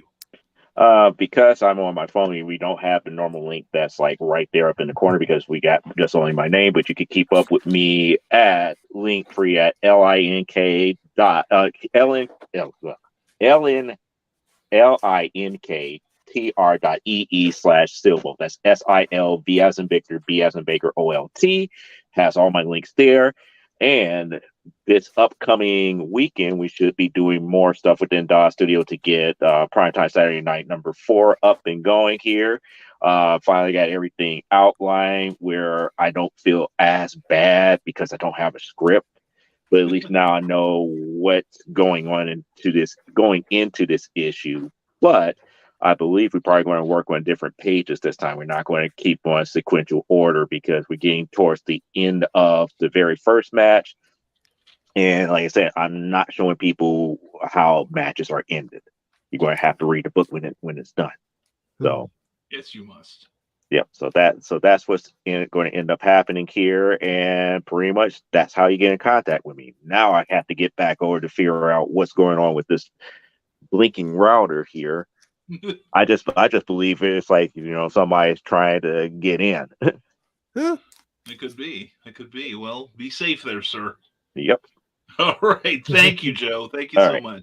Okay. Here is Eric. Eric, and are you still on hiatus on the drawing show or? Drawn and Quartered Ultimate Edition returns tonight. Yay! We are doing Solarian's Son. It's a Kickstarter project of one of our artists, Andrew Fleming. This is his volume 2. I don't know how many pages it is. I hate when they don't put that in the Kickstarter. That's not helpful. But it's the first book was cool. I've already backed the second book. It's a some people call it a furry book. It's not a furry. He gets a little offended when you call him that, but all the characters are the anamorphic or whatever what you want to call him. But it's a very good book. He's a great artist. They're funding on Kickstarter for another 20 days, and he is less than 300 from his goal. He should hit that. What's his goal? 2,500. Oh, And he's at 23, 29. Is that what it says? yeah. 22.39. So yeah, he's about there. Yeah. So Nice. everything from Zombieful Adventures is here. The books arrived Yay! Yay. this week. I sat and watched the UPS driver. Yeah, I was working, but I knew he was out there. I kept looking. I was like, no, he's still because we're right next door to a Casey's. There's an alley between us and a fence, and he was parked right outside the Casey's. I kept looking like, because I'm getting emails on my phone. Your driver is very close. You're one of the next stops. It's getting warmer. Yeah. Warmer. He's probably over there. He's probably over there having lunch. An He's hour eating all the later, pizza. he dropped off the boxes, rang the doorbell. I go, look, he's gone already. I'm like, it took me like 5 seconds to get the door. I'm like, oh, man, he just took off. So everything's in. Here's one of the variant covers. Oh yeah. Which was also a hollow foil bookmark and trading card. And that was a sticker for the early bird. Nice. So everything's Lovely. here. I just have to draw, which since most of my backers were digital, I only have 56 packages to send out. 10 sketch cards to do, which I've done 4 already. And I believe 10 sketch covers as well. So that's not bad at all. So I'm gonna start shipping stuff out this weekend probably because I have to go in the office tomorrow. Then probably Saturday I start packaging stuff up, and I guess I'll take the office, post office on Monday. Probably better. I don't like going on the weekends. I think they lose stuff more on the weekends when you drop them off. But you can follow me on Twitter right there, Zombie for World of Oz at ES_Hawkins. All my links are right there. Zombieful World of Oz will return in April with issue 5. Be another 40-page book. Stories coming along very nicely. Art's coming along, looking pretty cool so far. I have almost all the pages lightly penciled, rough sketches done right now. So hoping to start showing more art for that over the next few weeks because we're going to launch April. I want to do the pre-launch in March. I like to do it about a month ahead of time. I was a little late last time doing it, but then get some promotional stuff out, let people see the art and stuff and share it more. So other than that, come see me again here next Thursday where I'll review Gospel 2 and 3. Tell you if it's worth my time and effort. Get the shredder ready. And money, because I don't know. Hey, it might be. Maybe 2 and 3 picked up. I also picked up Hate Fairyland 2 and 3 because I apparently missed those 2. They look cool, so I like that one. So maybe those would be good too. But that's it for me. Thanks, Eric. Thanks. All right, Clyde Hall. Hey. So yeah, I'm also looking forward to reading. I got Nightwing 100. It came out this week. So Ooh, that looked good. Which of the 50 covers did you get? which one do you think? I don't know because there was like a 6-foot rack of them in my shop. I was going to say probably the one that had all the versions or whatever. My shop, they do a great job because 9 times out of 10 I'll go look if there's one that I don't get a lot of variant cover books, but when I do, I'll go look and see the ones on that I get the one from my pull box and then I go look at the ones that are available. Sometimes I change, but like 90% of the time they know me and they pick out the one that I want. So yeah, they picked out the one that. Oh, nice. Yeah. That's yeah. lovely. The disco Nightwing outfit. It's just, you just can't beat he just can't beat the original look. So Who drew that? that is 'Cause I saw the thing. yeah, it's George Perez's. Oh That's no, what I I'm sorry, thought. no. In loving memory of George Perez. Oh, So okay. let's see here who we got. Look at the UPC. It might Yeah. have the name there. Gosh, If you, I don't see it there. Unless your eyes are as bad as mine. No, it's just I'm looking at the small print, but it's talking about the series, and it doesn't say any, and it's 13 plus, but it doesn't say. Yeah, so I'm not sure who channeled him, but I mean, this one looks. It looks a lot like that's it. totally Yeah, him. it does. Yeah. I thought it was. I hadn't really looked that close, but I haven't read any of my books this week except Nightclub. So, but I'll have to arm wrestle BKM for maybe reviewing that next week if it's really good. It's a DC book, so I'll fill the waiting pool with Jello. We'll settle this like men. Hey, where you can pay-per-view rights. I want pay-per-view rights. Where you can find me? Okay, I'm an elder statesman of geekery, so you can find me at places like doing reviews at doomrocket.com and comicsbeat.com, also called The Beat, and Comic Book Spectrum here on Thursday nights. I also do some short story anthology work at Stormgate Press. The books are on Amazon from Stormgate Press and also at www.stormgatepress.com. But this weekend, I get to do something that is really cool and I look forward to. This will be the third year for us, and it's called the Multiverse Fundraiser. And it's sponsored by John Pica and his Back to the Cereal Box podcast. And the Multiverse Fundraiser is running this weekend, January 20th to 22nd. And I can hear you all out there going, well, what is a fundraiser? You mean a fundraiser? Well, we're raising fun for a worthy cause. The fundraiser is an online convention with celebrity interviews and panels on cool hobbies and geeky endeavors of all kinds. Like we have authors, and we have artists, we have comic fans and cosplayers and creative folks of every variety. And best of all, it's absolutely free. We do accept donations, and for the donations that are given, it makes you eligible for some very, very cool donated items. Depending on the amount that you donate. So you can donate, or you can just come enjoy the feed with us. But if you donate, you'll be helping a very worthy cause. Every year we pick out a different charity. This year, we have chosen the John Ritter Foundation for Aortic Health.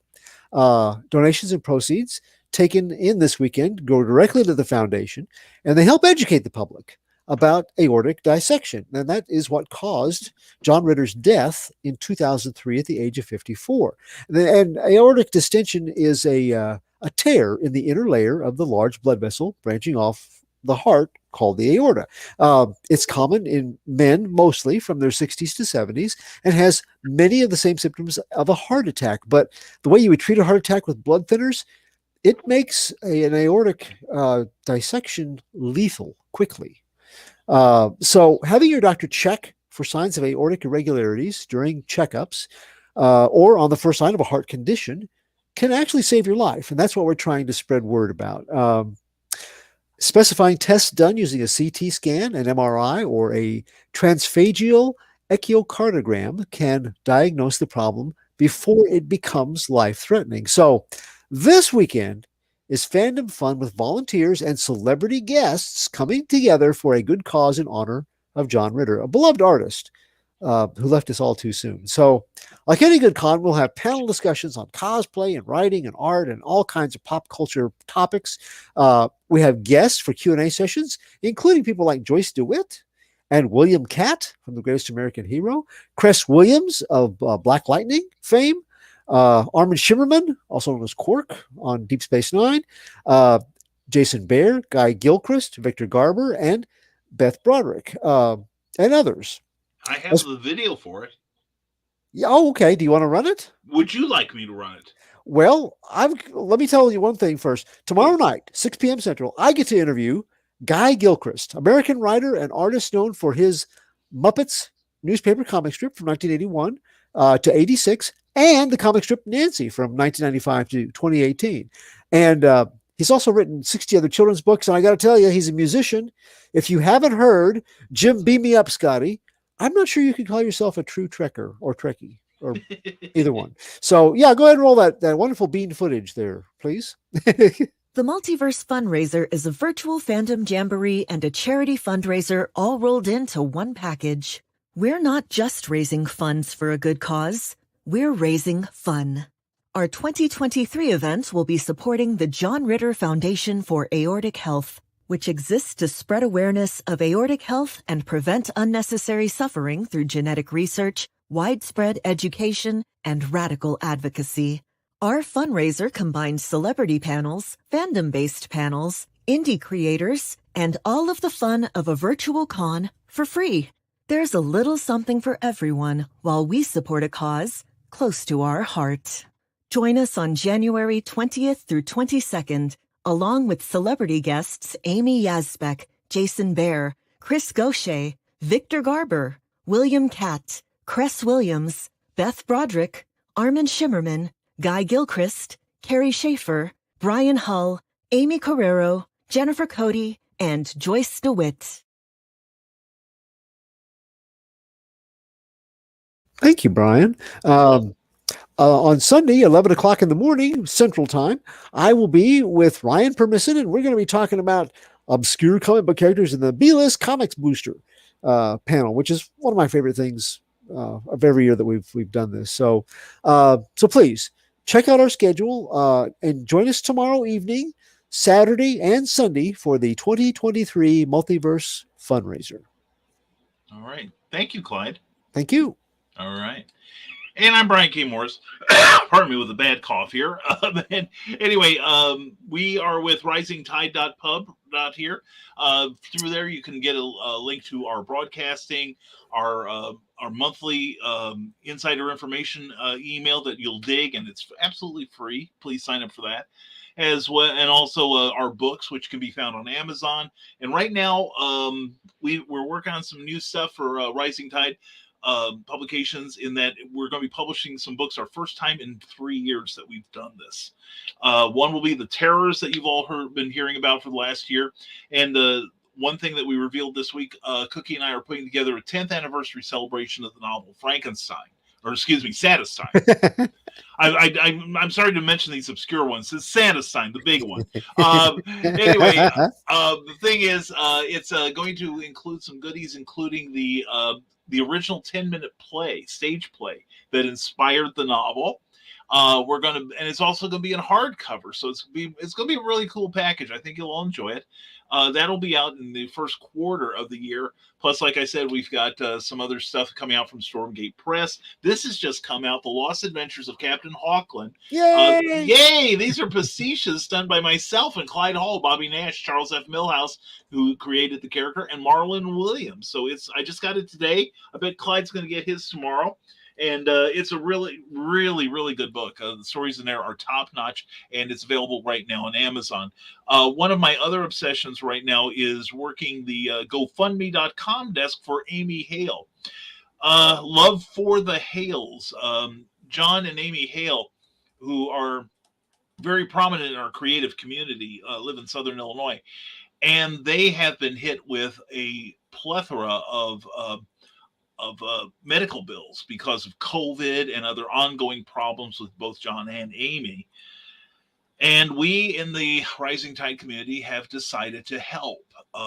So when you go to the website that we will be coming back around again, the GoFundMe site, you will find a link in the background description that will that shows the video where Amy describes her problems with creating right now, being unable to write, creditors calling at all hours. But thanks to you, we have raised $2,300 in the last week and a half. And that is paying off an ambulance that has been calling every day, and it pays off a couple of the smaller bills. But these bills are still coming in. And they have both suffered neurological damage because of COVID, and Amy has some other ongoing health issues that are plaguing her. So it's essential that we get this off her plate. so that she can get back to creating and helping all of us at the cons and being our friend, which she is. She's a wonderful lady. So and John's a wonderful lady too. We like him. But please check out his meal. That's yeah, except for Eric. Eric is not one of John's favorite people, especially when they swap food. But anyway, check out the GoFundMe there, /F, small case F, then love for the Hales. Also, if you want to help her, buy her work on Amazon. And you can go to authoramiehale.com, and she's got like a few $100 worth of orders already that she's going to mail out next week. But you can get your book personally signed by her at that site too. Another thing is also we are constantly updating the site, the GoFundMe site, and we're doing special broadcasts for every $1,000 that we raise through the Love for the Hales GoFundMe site. Then I will do an extra hour of Clever Title Pending. We did one this week with Amy Hale. Please check it out. It really was a splendid show. And also, we have 2 more shows we have to do because Amy is also a book formatter and a ghostwriter. She can write stuff for you under your name. If you hire her, we will count whatever she earns doing that, the stuff that she loves, and we will count it towards my broadcasting. For every $1,000, whether it's the GoFundMe or direct work for Amy, I will do an hour of broadcasting. And when we hit $30,000, which is our ultimate goal, what will happen then is I will do a 30th 1-hour episode of Clever Title Pending, where creatives talk about creativity and the business behind it. And then we will do a special 6-hour marathon because there's something wrong with me. And so there's just something broken in me, and I feel the need to do this. But we'll have fun. It's going to be a lot of fun. We'll bring in guests and everything.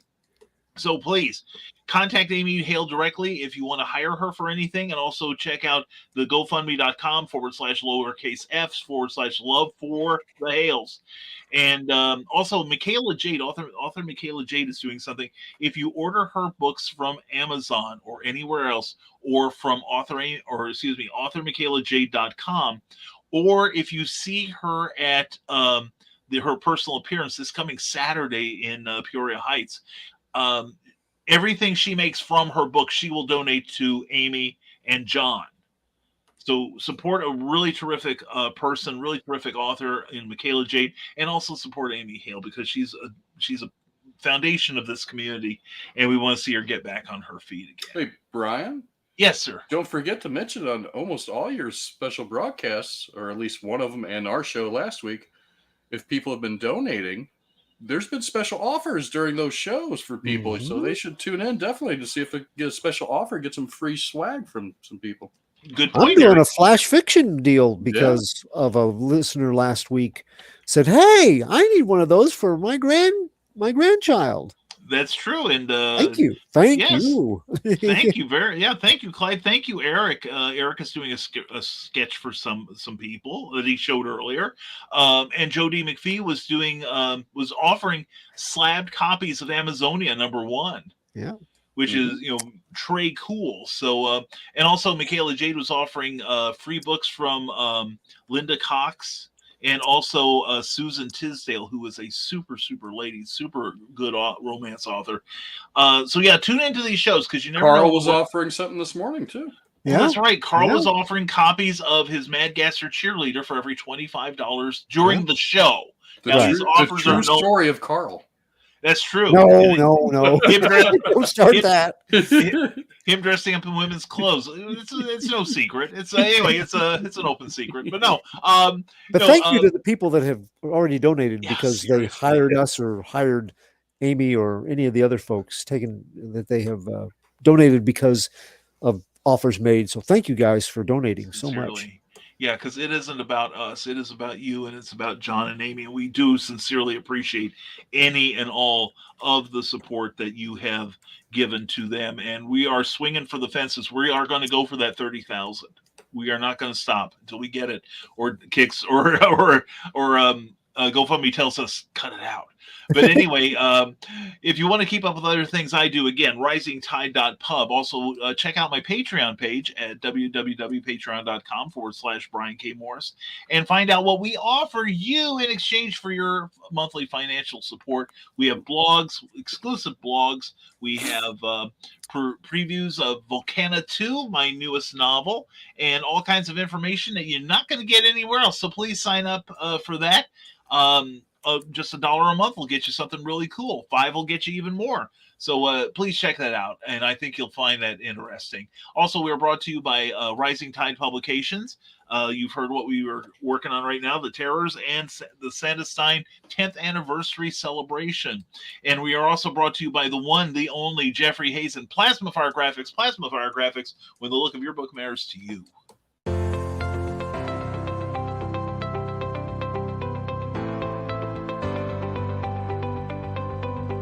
You've worked hard and written a great book. Now it's time to give it a great cover. If you're an indie author or small press publisher, Plasmafire Graphics is your source for affordable cover illustration and graphic design.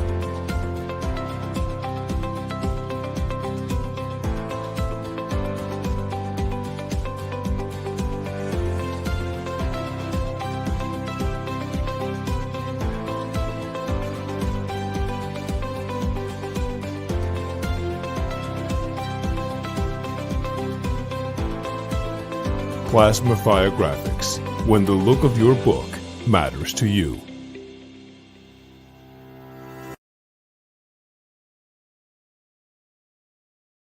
Check out the award-winning work by Jeffrey Hayes at their the Plasmafire Graphics Facebook page, as well as their plasmafiregraphics.com, and ask them about his independent creator-friendly pricing. I think you'll be glad you did. That's Plasmafire Graphics, where the look of your book, when the look of your book matters to you, because it definitely matters to your readers. And we will be back next week, next Thursday at 7 p.m., 6 p.m. Central, at right here for another comic book spectrum. And if you've enjoyed any part of the show or plan to in the immediate future, please, if you're on Facebook, give us a like, give us a thumbs up on YouTube, and also please subscribe, because that'll help us in the algorithms and we can get more word out about Amy and John and other charities that we're working for. So anyway, thank you all for being here. Appreciate you all, whether you watch live or on the rerun. And we will see you next week on this show. And don't forget, folks, to stay smart, stay safe, wash your hands, and never apologize for being awesome, because that's what you are. We'll see you next week on Comic Book Spectrum. Take care, everyone.